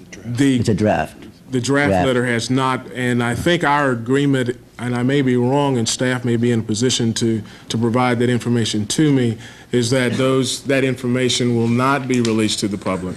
It is for the purpose of this committee in your internal deliberations. Yeah. I'm asking you questions at this point.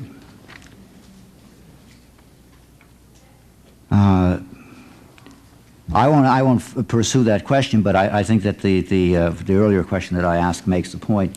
How does the percentage of white high school graduates entering college in Oregon compared to the percentage of black, Hispanic, and Native American high school graduates attending college in the state? I don't know, but I would suspect it's higher. Well, 16% of whites go to college, while less than 9% of blacks, Hispanics, and Native Americans go on to college. Twice as many whites go to college in Oregon as minority students, and you found the state was trying to correct this imbalance. Is that right? That's what they were attempting to do. Yeah. In this case, did you also find that Title VI, quote, provides that even in the absence of prior discrimination, a recipient may take affirmative action to overcome the effects of conditions which resulted in limiting participation by persons of a particular race, color, or national origin? That is in the regulation. They may do that. It's a question of how you do it, and I will refer again to Bakke that says that you can give race a plus factor. It is probably also helpful in this discussion to look at, as we are discussing it, that the complainant in that case, as we talk about minorities, the complainant in that case is an Asian American female that has alleged that the tuition waiver program of the state of Oregon deprives her of an opportunity to go to college because she is not entitled to that tuition waiver because the tuition waiver is only for blacks, Hispanics, and Native Americans. Right. She found the Oregon program to be illegal because it excludes whites and Asian Americans. Is that correct? The complainant is Asian American. Did your report find that 95% of the students in Oregon colleges are white or Asian Americans? That is a draft report, and if that is in the report, then that would be the finding. Now, how many white or Asian students who are academically qualified for Oregon colleges and sought admissions were denied entrance to school because of the state's recruitment program? I have no personal knowledge of that. Our information is that the answer is 0. But how can you reach a conclusion about a case without knowing whether, in fact, students were denied entrance or how many were denied entrance? Because the question that is presented is the financial aid program constructed in a way that violates Title VI?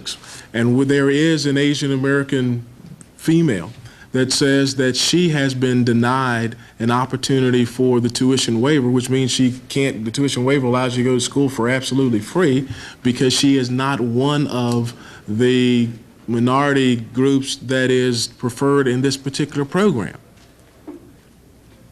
I gather that your finding in the Oregon case is not final. That's correct. It is not final. In conducting its investigations and compliance reviews of colleges and universities, the Office for Civil Rights often compares the numbers and percentages of white students with minority students. Why is that done?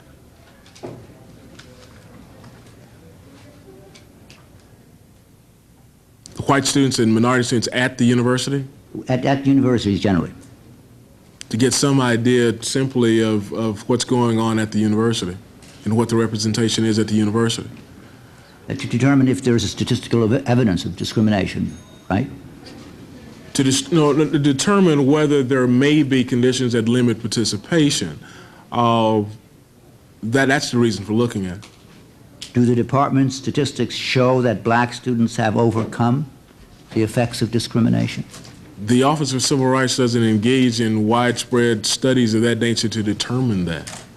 Well, you certainly did in regard to the 10 states which had court-mandated requirements because of vestiges of discrimination.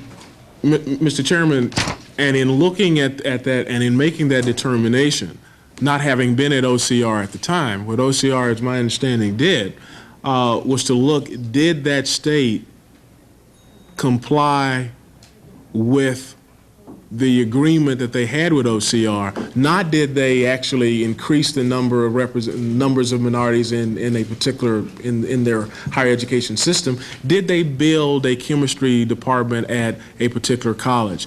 Did they enhance the chemistry department somewhere else? Did they? Those are the things that they were asked to do. One other thing, as we're on that subject, we will probably be getting more guidance, quite frankly, on how to make those determinations as there is an application for writ of cert in front of the Supreme Court now. In a report published in January 1991 by the Department of Education called Race, Ethnicity Trends and Degrees Conferred by Institutions of Higher Education, 1978 to 1988, contained the following. The number of undergraduate degrees awarded to blacks fell from 60,125 to 58,016. The percentage of the total from 6.6% to 5.7%. The number of black master's degrees fell from 19,993 to 14,076. The percentage of the total from 6.6% to 4.6%. The number of doctoral degrees fell from 1,267 to 1,071. The percentage from 3.9% to 3%. So that your department does maintain those statistics. The Department of Education has chosen to allow the lapsing of desegregation plans for systems of higher education in 10 southern and border states that had practiced illegal segregation in the past. Did the department find that the desegregation plans eliminated the vestiges of past discrimination? I have no knowledge of what the past determinations found. I was not at the department at the time. Well, an internal memorandum reviewed by the subcommittee at its last hearing on OCR stated that the states, quote, have not heretofore even approximated what might be considered the elimination of the vestiges of dual systems. The subcommittee's review also found that the statistics in most of the states worsened over the course of the desegregation plans and that the plans were failures. Also, the statistics indicate that in most cases, the records of state schools worsened over the course of the plans. Would you argue with that? I have no personal knowledge either way of that, Mr. Chairman. Thank you. Mr. Thomas? I have no further questions of this witness. It seems to me we've sort of gone beyond the question here. This decision has not been changed. We're looking forward now to a process, and that's the one I thought we ought to focus on. I have no further questions. Thank you, Mr. Thomas. Mr. Payne? Earlier, you indicated that there was some other program similar to the Fiesta Bowl scholarship program that you're investigating. Yes. What are those? We have at this current time seven pending complaints. We have the Oregon matter. We have a matter involving the state of Ohio that has a loan program that makes distinctions. I think what the allegation is that students have to major in a particular subject in order to keep the loan. We have a complaint in the state of Wisconsin filed by an Asian American student saying that it's a scholarship for minority students, but Asians are not included. There is a complaint at a school in Indiana that the allegation is that the minority students it's a scholarship for minority students. Asians are indeed one of the kinds of minority students that are a part of it, but the scholarship doesn't provide for Indian American students. There are two complaints in the state of Florida, one at Florida Atlantic University and one at the University of Florida, where the race-specific scholarship are designated solely for black students. If there are the other two, I quite frankly, I have not. I'm sort of have forgotten them, and I'd have to provide those to you at some time. So your push is more or less to protect other minorities. Is that you mentioned Asian, quite a bit in your discussion. Your major concern now is that Asian students are being shut out. They're usually disadvantaged. They're usually those that need extra help to get in. And therefore, your department's major thrust is to protect Asian students because Congressman, our major thrust is to protect the federal protected rights of students, irrespective of whatever race they may be. Title VI, as I mentioned before, starts off with no person shall be discriminated against. Plus, to give you some idea, just directly to respond to your question about the focus on Asian students, in our appropriation for this year, there is a special earmarking that tells us that we must spend at least $250,000 to address the reviews of discrimination against Asians in the admissions process. And so while there may be those are complaints. We did not go seeking those 6 or so matters that I mentioned to you. Those are things that are brought to us. But is there a greater focus on Asians as opposed to Arab Americans, as opposed to Hispanic Americans, as opposed to Black Americans? The answer would be no. Our responsibility is to protect the federal protected right of all students. All right, but you keep, in the discussion earlier, when Chairman Weiss was talking, you keep moving to Bakke and admissions, and we're talking about financial scholarships. Now, because that's what I'm primarily concerned about, and if you take the number probably of Asians who need either financial aid or are not getting scholarships based on ability, you find very few excluded. If you take the same criteria, you take minorities who have, blacks who have continually been behind, you find a grave disproportion and a declining number of students getting degrees. And so I'm just confused as to why the department, at a time when we find that African Americans are joining the armed services because they lack the ability to go to college, because they lack financial ability, and they go into the military to get benefits. In my city, maybe just to get a job, since in Newark, New Jersey, there are very few jobs. You find that the declining number of persons in higher education, we find the tremendous negative health statistics in our community, infant mortality up and so forth. And of all the things that the Department of Education decides to do is to have a frontal assault against scholarship-based to minorities. I'm just baffled. Let me just ask you a question. When did you start with the department? July 6th, 1990. Were you aware where were you prior to that? Department of Treasury. They really need good people in the Department of Justice to really go out aggressively. I wish you were over there. I have been. Okay, well, it'd be good to reapply there, because I'm just baffled, though, as to why the Department of Education would, at this point, take on this issue with such fervor and zeal.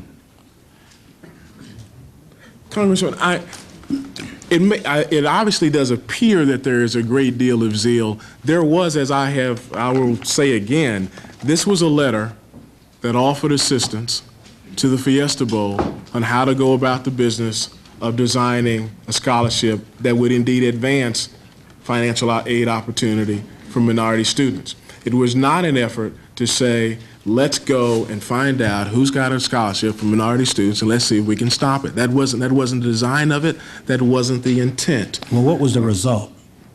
Well, the result is something, the result may indeed have been that. They always say that the proof of the pudding is in the eating. The result is the bottom line. You could have a company that is the greatest company in the world and is bankrupt at the end of the year.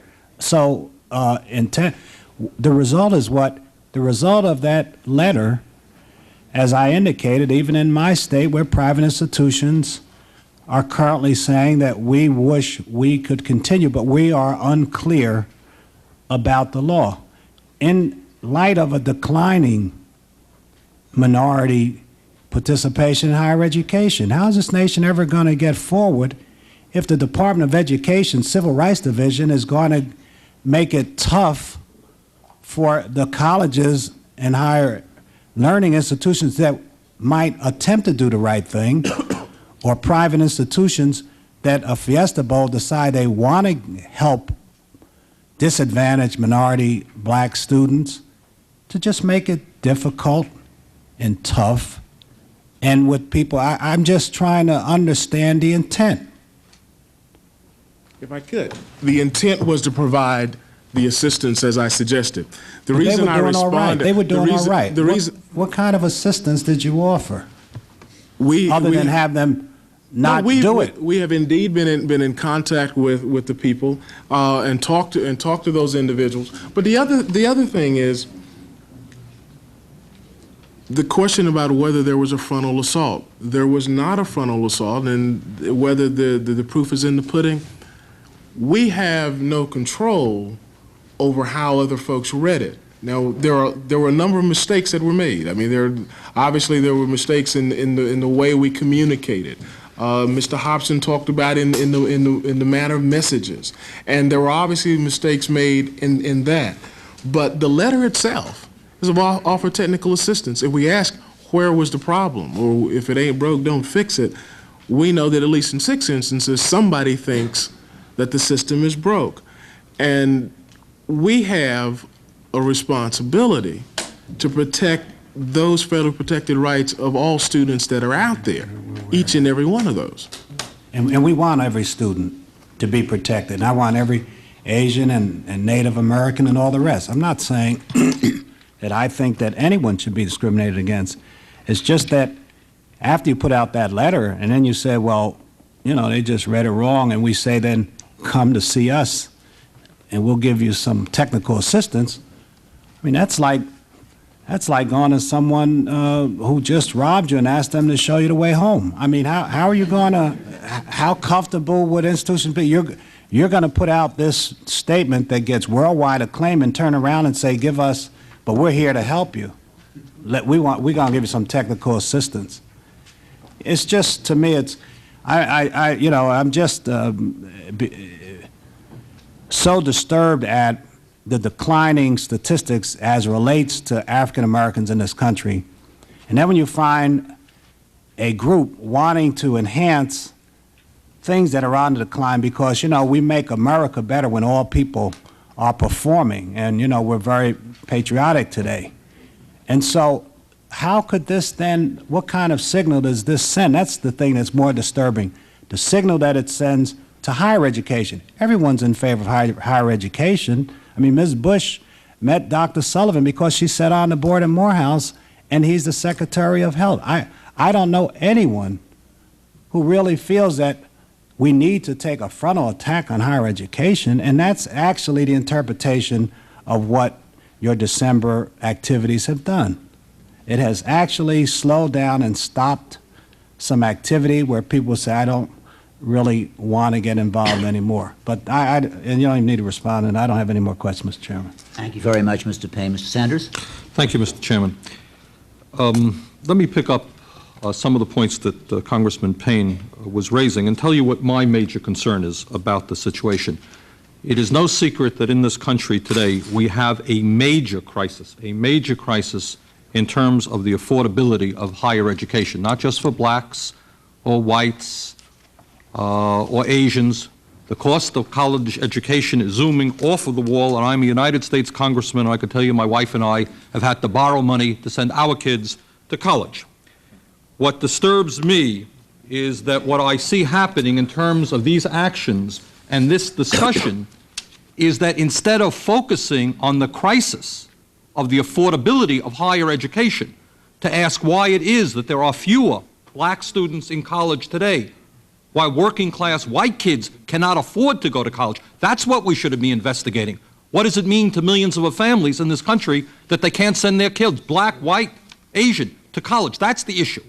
And my concern, Mr. Chairman, is that out of the actions of the administration in this area, what you're going to have, and I don't think it's by accident, I have to say, in all due respect, and I don't think you developed this overall policy, but is going to be a type of conflict between white working class families and black families.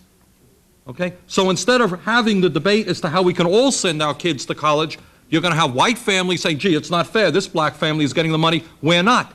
And you're going to be talking about dividing people who should be coming together.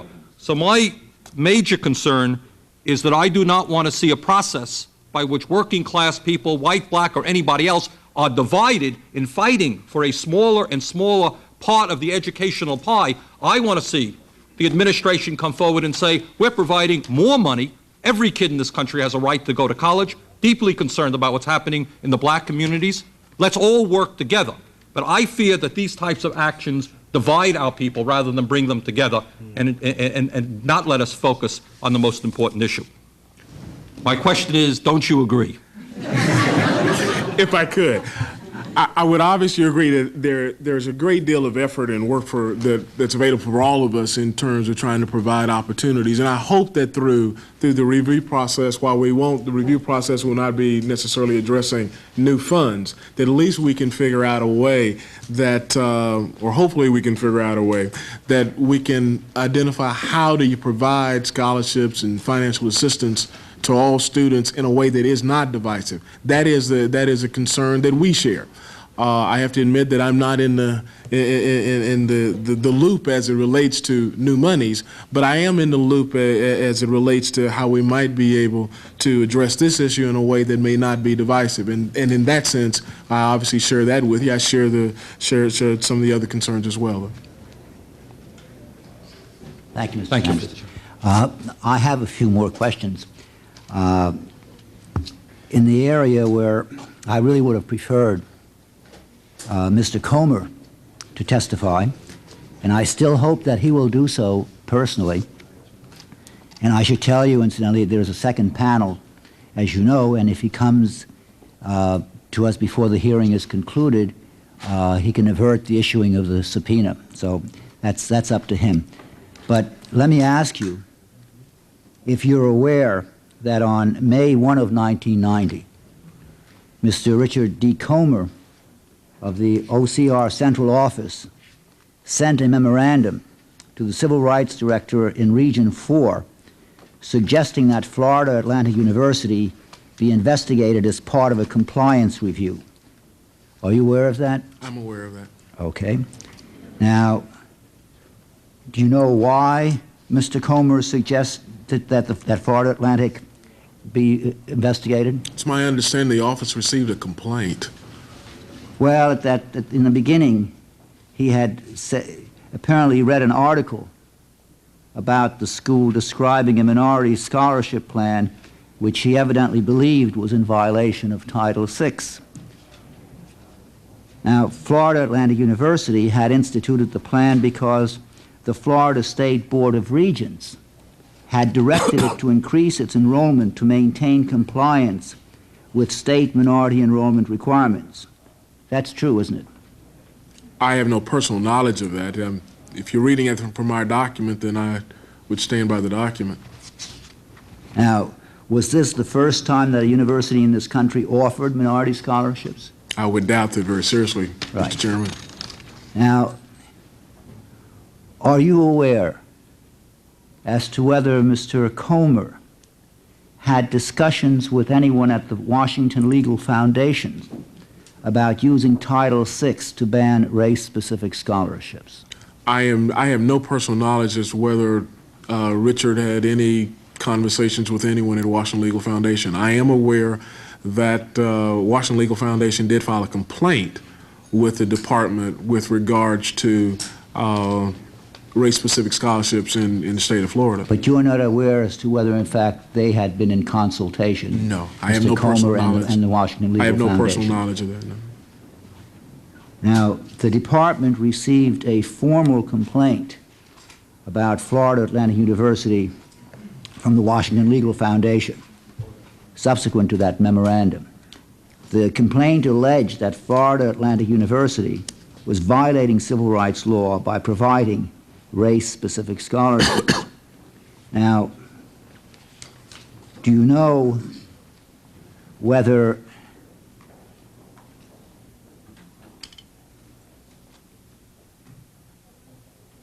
anybody at the, do you know whether Mr. Comer or anyone else at the department discussed the complaint with anyone at the Legal Foundation before it was received by the department? I have no personal knowledge either way as whether there was a discussion with anyone from OCR or the department with the Washington Legal Foundation.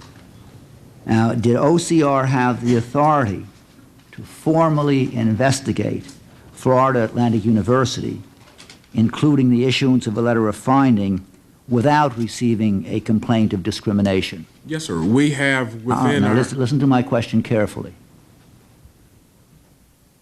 Did OCR have the authority to formally investigate Florida Atlantic University, including the issuance of a letter of finding, without receiving a complaint of discrimination? If you're using investigate to define complaints as opposed to compliance reviews... Right. You got it. The format of a complaint, investigation, and compliance review is the same. But they're two different things, and you can't investigate and issue a letter of finding without a complaint. Isn't that correct? That is correct. No, we issue letters of findings with compliance reviews.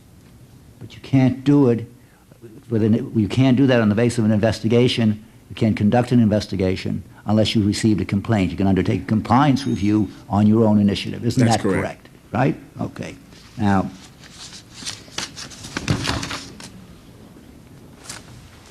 what is the difference between, well, I've just told you the difference between compliance review and a formal investigation. Now, is that why Mr. Comer originally asked Region 4 to conduct a compliance review? Because the department, your office, had not yet received a complaint about Florida Atlantic University. I have no way of knowing why Mr. Comer directed a compliance review as opposed to a complaint investigation. Do you know the date on which the department received the complaint from the legal foundation? It would have preceded my being on the job, and so no, I do not. It was on May 10th of 1990. And do you know the date on which Mr. Comer referred pardon me, the Florida Atlantic case to Region 4? No, I do not. I have no It was personal May knowledge. 1 of 1990. Okay. So 9 days later, as a result of the complaint from the Washington Legal Foundation, did OCR Central Office, in fact, refer Florida Atlantic University for investigation? I have no personal knowledge either way. That would have been But that is preceded the me. case. Do you know the status of that investigation? That investigation is continuing and has not been completed. The complaint from the Washington Legal Foundation also alleges that minority scholarships offered by the University of Florida and the University of Nebraska are also illegal. As a result of the complaint, did you also ask that these schools be investigated either as a part of a formal inquiry or a compliance review? I have not directed that an investigation or compliance review take place at either the University of Florida or the University of Nebraska. But do you know whether there in fact are investigations ongoing of those two schools? At the University of Florida there is, not at the University of Nebraska.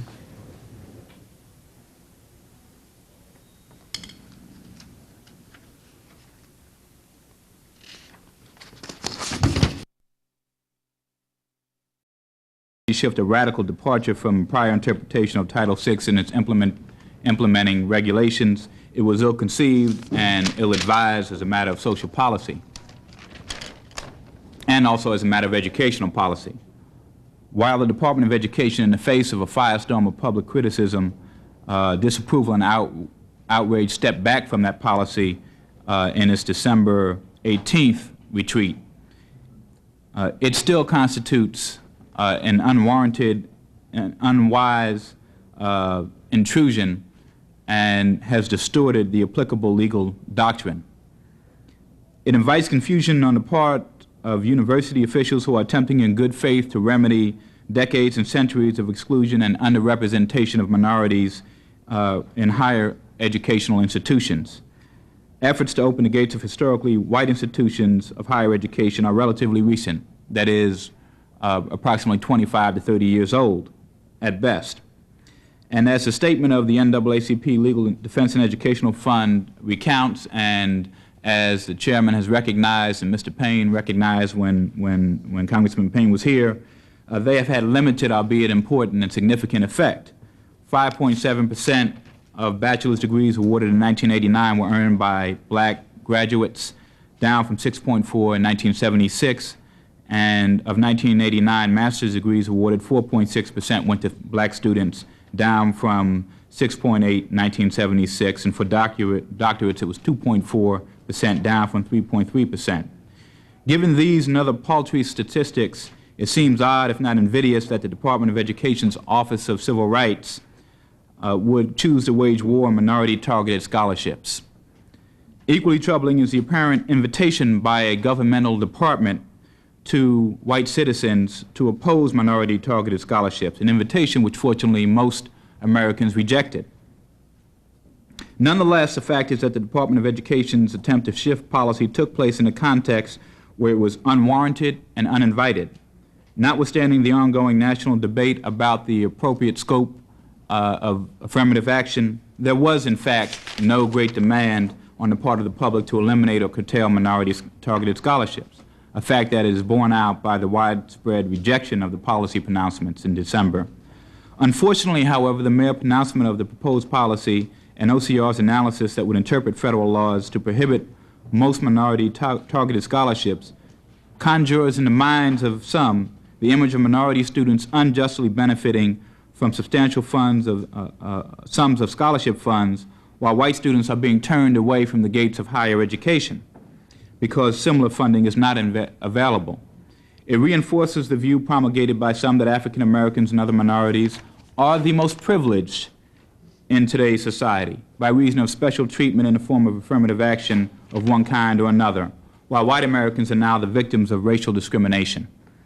It harkens back to a post-Civil War Supreme Court decision a few years after the end of slavery, in which a Supreme Court justice, impatient with remediation measures being sought by black supplicants to the Supreme Court, warned that just a few years after coming out of bondage, that African Americans must stop complaining about discrimination, stand on equal footing with whites, and cease their attempts to be, quote, special favorites of the law. It is precisely this same ahistorical impatience which informs the efforts in the name of colorblindness of those who would deem minority-targeted scholarships to be violations of federal law. When governmental officials take such positions, not only do they mislead the public down the path of further divisiveness, they default on their responsibilities to provide equal educational opportunities in higher education and to remedy the sad history of discrimination which exists in this country. Nothing in the applicable case law, whether it be Bakke, the Croson decision, or the FCC decision of last term, supports the Office of Civil Rights' present policy with respect to minority-targeted scholarships. Justice Powell's opinion in Regents of University of California versus Bakke sanctioned the use of race as a proper consideration in admissions decision, as long as it was not the exclusive decision. It did not speak to the issue of financial aid. However, it would be a hollow promise if black students were told you can be admitted to institutions of higher education, but the funding is not available. Key to analyzing the policy that the Department of Education through OCR is now attempting to implement as best as we can make it out is the factor that minority scholarships are in fact not the only source of money available to students within the institutions that are under scrutiny. White students, in fact, are not being turned away from the doors of institutions of higher education because they do not qualify for minority-targeted scholarships. In fact, the vast majority of scholarship funds are available to all students and to white students to compete for. What is troubling to me about the policy and about Mr. Williams' testimony this morning is that it is an attempt to rush headlong into a position which has no basis in either history or present-day reality. And that attitude is in fact evidenced by the way the Department of Education has failed to adequately investigate and pursue the historical discrimination that exists at the public institutions of higher education, the 17 states that were once under scrutiny, the 10 states that have been dismissed. Those states, in fact, have been judged by a standard that is woefully inadequate, and some of them have been released from jurisdiction by OCR. Others are still pending under OCR scrutiny. But the standard that they are applying is not a standard which looks at the results of efforts to promote educational opportunity for black students. It is rather a weakened standard which focuses on some kind of good faith attempt to substantially implement certain measures that they have committed to implement, regardless of what the outcome is. In fact, it is ironic and telling that of the institutions that were being considered for the Fiesta Bowl, among those institutions were institutions which had a history of past discrimination, which in fact had not been eliminated. The University of Alabama is now being sued by the Justice Department upon OCR's referral. The University of Louisville, as Mr. Williams pointed out, is part of a system which has not yet been released from jurisdiction by OCR. In fact, OCR has taken steps that undermine efforts to increase the number of blacks in colleges and universities by reversing its historical position in higher education desegregation by applying this new good faith standard instead of the effect on desegregation standard that the law required in the past. As a result of this new standard, OCR has released at least 6 states' systems of higher education from further obligations to take steps to dismantle segregated systems. Other states are, as I indicated, currently under review. Of the states involved in the Fiesta Bowl, as we've indicated, one is the University of Louisville, and other states involved were formerly de jure states. The standards of OCR compliance, of Title VI compliance rather, used by OCR are minimum and not maximum standards. They do not prohibit further measures to dismantle these de jure systems of higher education. This is especially true in light of OCR's new good faith standard for compliance and its failure to focus on the actual success rate in eliminating the vestiges of prior discrimination.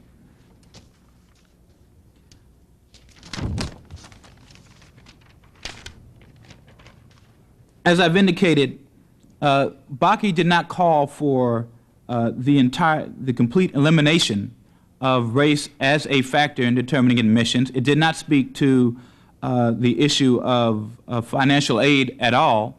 And it would indeed be ironic, as Mr. Williams testified, if the federal government were allowed to engage in affirmative action in the form of minority scholarship plans, as it's indicated it wishes to do through legislative and other measures. And yet states which themselves were the progenitors of intentional de jure discrimination would be prohibited from administering minority scholarships. I might add that in another capacity, I served on the Board of Trustees of my undergraduate institution, Wesleyan University in Connecticut. And that is an institution which has a commitment to a minority presence on campus that runs about a quarter of a century now. One of the concerns has been, and I don't speak for Wesleyan now, but I speak as a former board member in my individual capacity, one of the concerns has been the low number of minority students who are going into graduate and doctoral programs. Therefore, Wesleyan, like other institutions, set up a minority scholarship fund. That fund is targeted specifically for black and other underrepresented groups. That fund would not be as effective if, in fact, the standard that were applied were to be a standard that focused on economic status, on underrepresentation, or some other basis. certainly would not be as effective. And here's the reason why. Although African Americans are disproportionately poor, the vast majority of poor people in this country, as we know, are not African American. They are whites. And I would support programs which expand scholarship opportunities for all students, including poor white students.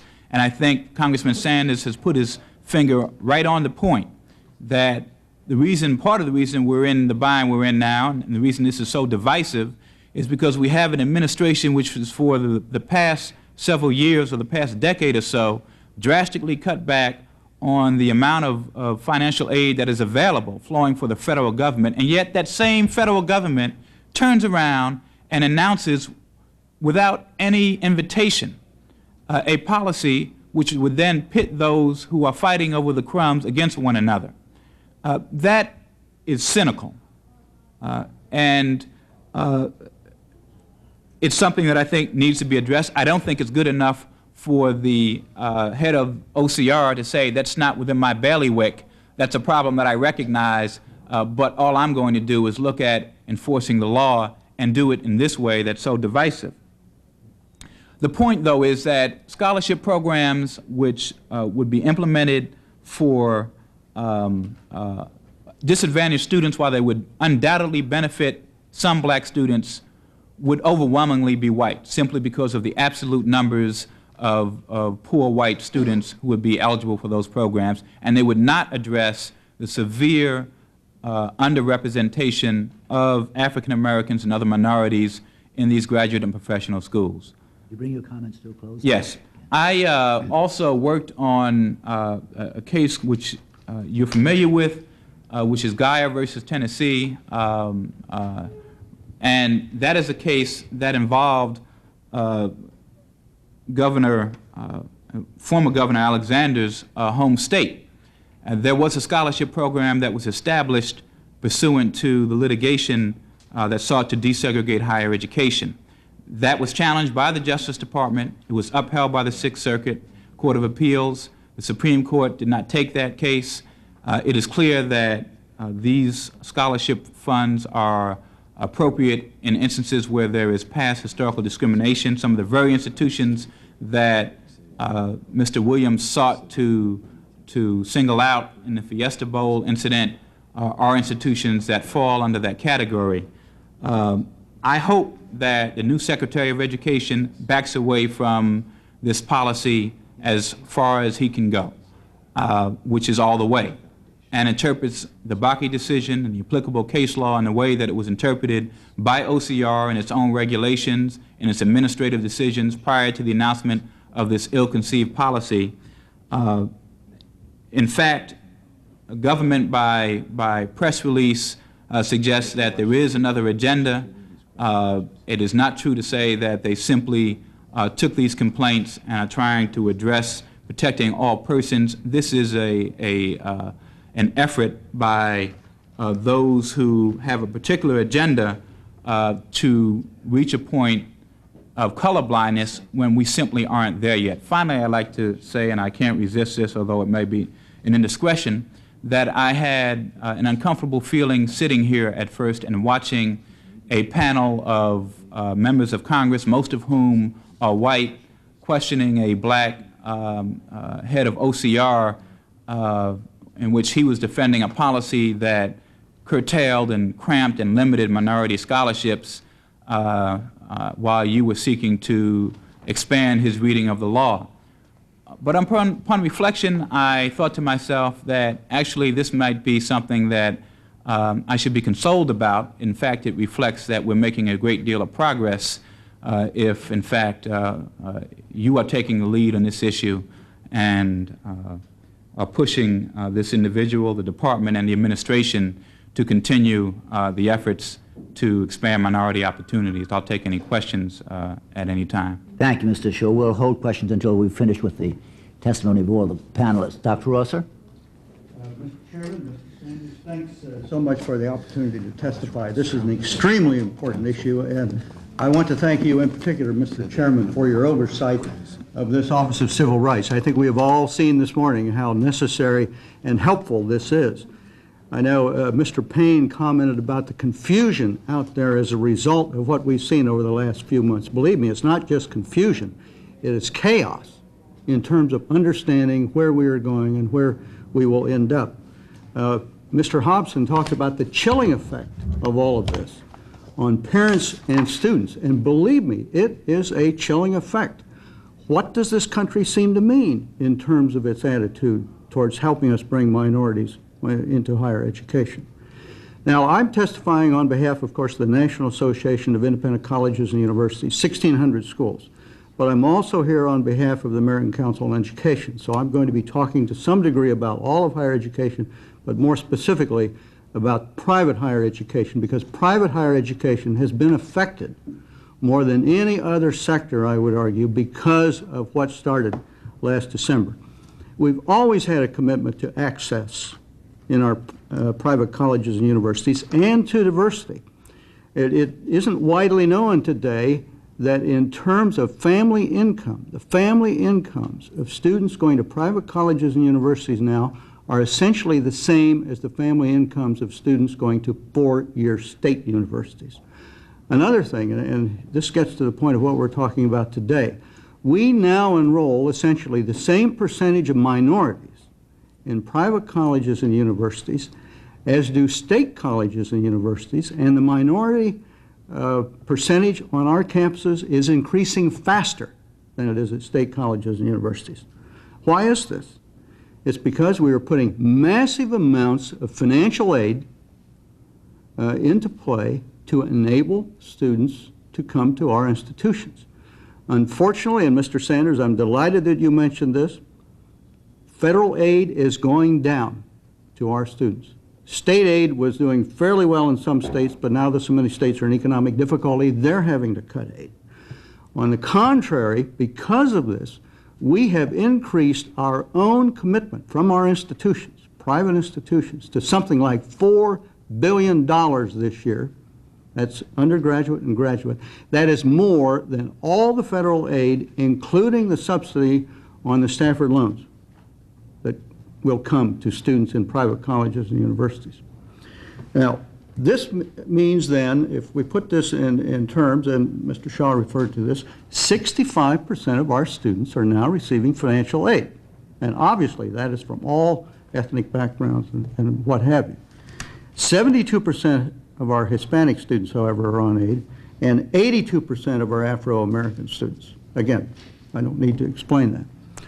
Now, how have we been able to do this? Not just the amount of aid, but clearly these special programs we're talking about. We've had special scholarships for years. You would know these. You've seen them listed in college catalogs for ethnic groups, for minorities, for men, and incidentally also for women. And I might note, this has not come up, but one of the things that Mr. Williams announced back in December that he was going to investigate was a question of sexual discrimination as it would relate to various programs. And why shouldn't we then raise into question any scholarship specifically for men or for women? Now, we thought we were following national policy. Again, we had the Civil Rights Act of '64. We had the Bakke decision. And as you said, Mr. Weiss, we then had almost, I think within a few months after that, a clarifying statement from the department saying that Bakke did not limit these scholarships. We had specific departmental rulings, this famous letter to MIT in 1981 saying that their minority scholarship for engineers was perfectly legal. We had the regulations, which of course, as we know, have never been rescinded. And then Secretary Cavazos, for months, had as his major theme increasing minority participation in all of education, but in particular in terms of higher education. But even without all of this, our schools, our private colleges, thought they were doing the right thing and the necessary thing. This society is not colorblind. We all know that.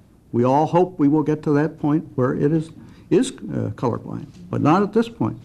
And believe me, and before I took this job, I spent 10 years as president of DePaul University in Greencastle, Indiana. We had to have minority scholarships to get students to DePaul University. And this is true, I would guess, of the majority of our private colleges and universities, which historically, of course, were essentially white institutions. We had to reach out and indicate to minorities that they really were wanted. Now, before last December, frankly, we didn't know how many programs we had among our colleges. We never had to ask. The question was never even raised. Within a few days after Mr. Williams revealed his, what is now apparently no change, we thought it was at the time, we sent out a survey to all of our schools, and incidentally, that was on Friday, December 14th, and then on the following Tuesday, we had the famous press conference with the release of December 18th. I then sent out another letter after that and saying, by the way, would you tell us how many of these scholarships are funded out of institutional funds? That question had never been raised before. These are the results. 9 out of 10 independent colleges and universities now have some kind of scholarship, one or more, specifically for minorities. 1 out of 2 of our graduate institutions have scholarships specifically for graduate students. Most include, of course, financial need or merit or some other qualification. We're now then talking about 15,000 undergraduate scholarships for minorities, about 1,200 graduate scholarships. The average undergraduate grant is $6,800, 9,000 for graduate students, and 80% of this money comes out of institutional funds. A very critical point, as you know. Well, where are we now? We have this December 18th press release, which I think we need to give some attention to, because to me, this must reflect some very careful thinking, or at least so they thought, by the administration. I do not believe that is a Department of Education press release. I think that is a carefully thought out policy by the administration. Whether or not it was ever legal, I mean, we all thought that if it were not legal, it clearly soon would be, or the attempt would be to make it legal. We were very encouraged when Secretary Alexander indicated during his confirmation hearings that he wanted to pull that back. But yet I know he was quoted on the Today Show as yesterday morning as saying he didn't think that there ought to be distinctions based on race. So I must say, I have to come back to this December 18th memo and just indicate to you the problems that we see with it. First of all, the administration starts out by saying it believes in voluntary affirmative action. And I was very happy to see that. The press release also doesn't say this, but clearly the implication is that congressionally directed scholarships are perfectly legal. State and local government, and I don't know which local governments give scholarships, but anyway, that was in there. State and local government scholarships would be left to the courts, that the department had no administrative method of endorsing these. But then they got to private colleges and universities and said it was perfectly okay if we used outside funds which were given to us. We could not use our own funds. Now, what is more voluntary than the use and designation of our own funds? And frankly, this distinction is so bizarre that we just cannot understand it to this day. Incidentally, we called up the department the next day and they said that word private should not have been in there. I haven't heard this morning. The word private should not be in there, so therefore are all institutionally provided scholarships by state institutions also in question. And incidentally, there are many of those, as I think you will hear later. And then we had this 4-year transition period, but yet now I hear that things will be held up for 6 months. We have those 7 complaints will be held up for 6 months. But then, after that, the department apparently feels that it will have to take action. So this 4-year transition period, how could you feel safe with that if the department had to investigate, if it would be called upon to do so? So consequently, we are very uneasy about this whole situation. We think it needs to be resolved as quickly as possible. Right now, we have students trying to decide whether or not they're going to come to our schools next year, and we've got our colleges and universities wondering what they should do about these programs. They'll stick with them, but they are not very sanguine. We simply don't know. And in my view, the only solution is to go back to where we were with this guidance, this departmental regulation, these interpretations, which served us so well for so many years. Because if we do not do that, if we end up somewhere in the middle, this is going to have a devastating effect, I think, in setting back our attempts to really make ourselves accessible to minorities from all walks of life. Thank you very much. Thank you, Dr. Arthur. Dr. Stewart?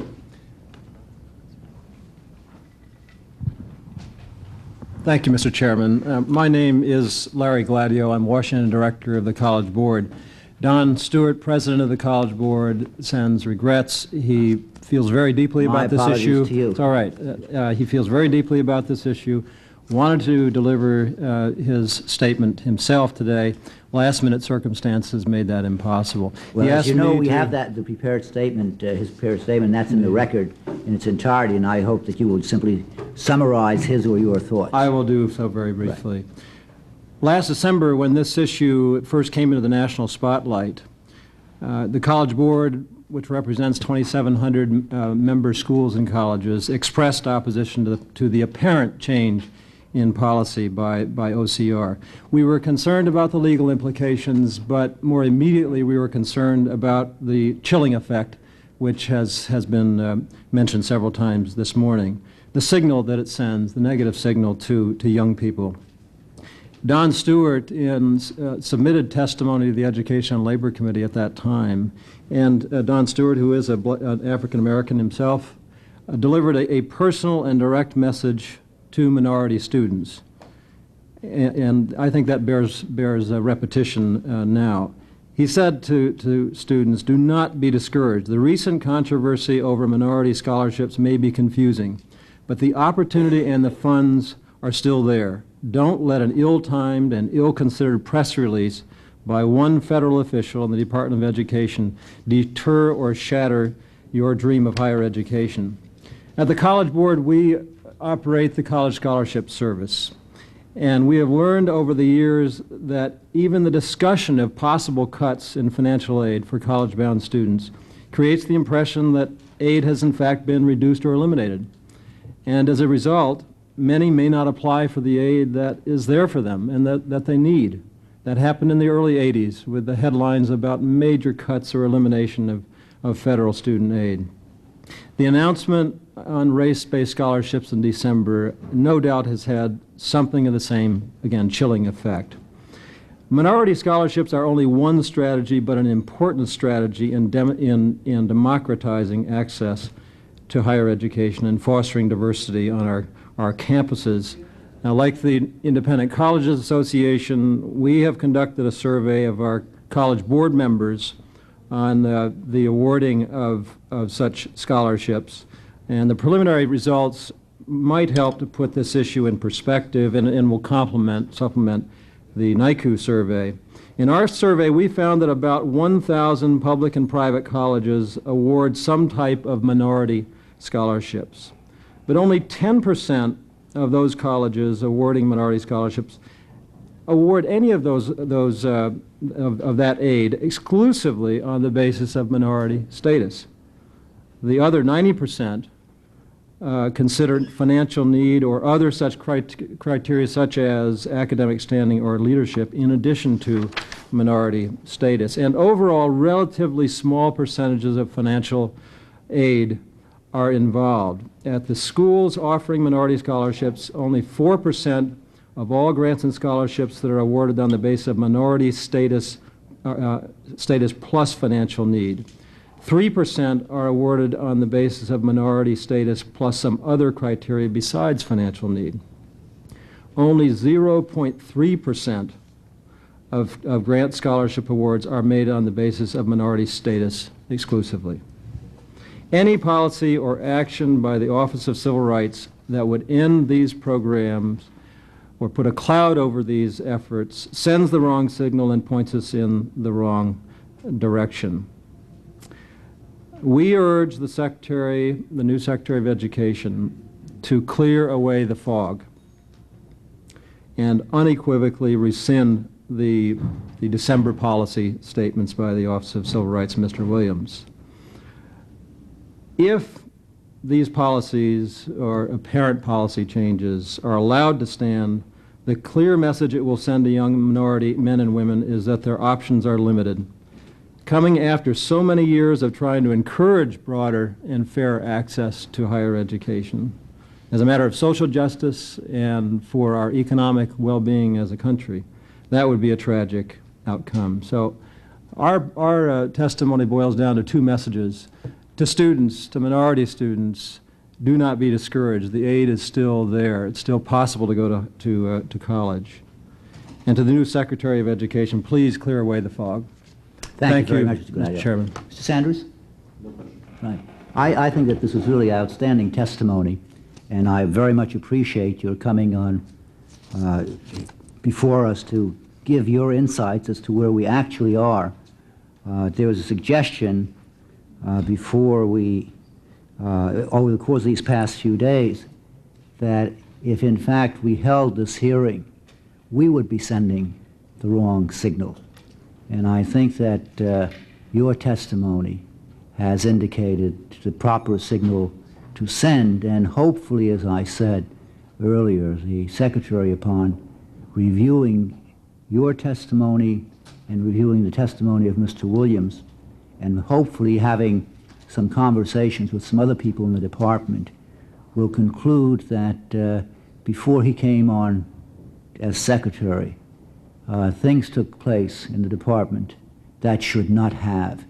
And as I say, if there is no problem, it's the problem is when you try to fix it. Okay. Thank you very, very much for your participation. Let me, for the record, you may leave at this point if you like. Yeah, Mr. Gladier? Yes, thank you all of you. Mr. Hobson has indicated that he wanted to vote no by proxy. Let me put that in for the record. The subcommittee will stand in recess until 3 p.m. on Thursday, March 21, or until such other time as the chair shall announce. The subcommittee now stands in recess.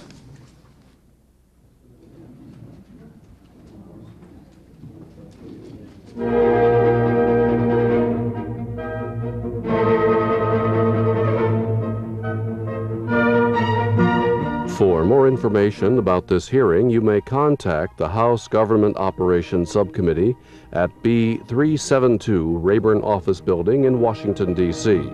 The zip code is 20515. Coming up in just a moment, a hearing concerning the Cable Television Consumer Protection and Competition Act of 1991.